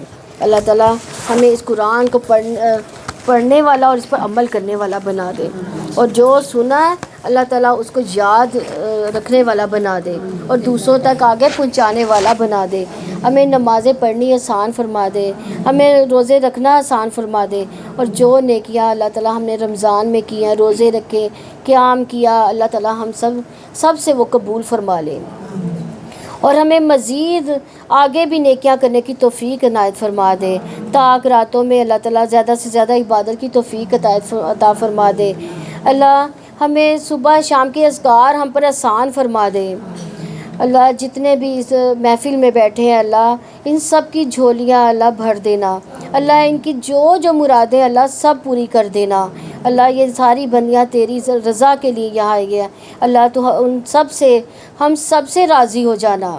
اللہ تو ہم سب سے راضی ہو جانا، اللہ ہم سب سے راضی ہو جانا، اللہ قیامت کے دن ہمیں رسوا نہ کرنا، اللہ اپنے عرش کا سایہ نصیب فرمانا، اللہ اس وقت آخری وقت کی جو سختیاں ہیں اللہ اس وقت ہمیں اپنی پناہ میں رکھنا، اللہ شیطان کے شر سے اس وقت محفوظ فرمانا، اللہ شیطان کے ہاتھوں میں نہ ہمیں دینا، اللہ اپنی رضا والے کام کرنے کی توفیق عطا فرما دے، یا ارحم الراحمین اپنی رضا والے کام کرنے کی توفیق عطا فرما دے، اللہ جو بیمار ہیں ان کی بیماریوں کو صحت عطا فرما، اللہ جو پریشان ہیں اللہ ان کی پریشانیاں دور فرما، اللہ جو بیٹیوں کے لیے پریشان ہے اللہ ان کے اچھے بر عطا فرما دے، اللہ جو بیٹوں کے روزگار سے پریشان ہے اللہ ان کو اچھے روزگار عطا فرما دے، اللہ ہمارے والدین جن کے والدین آپ کی طرف آ گئے اللہ ان کو جنت الفردوس میں اعلیٰ مقام عطا فرمانا،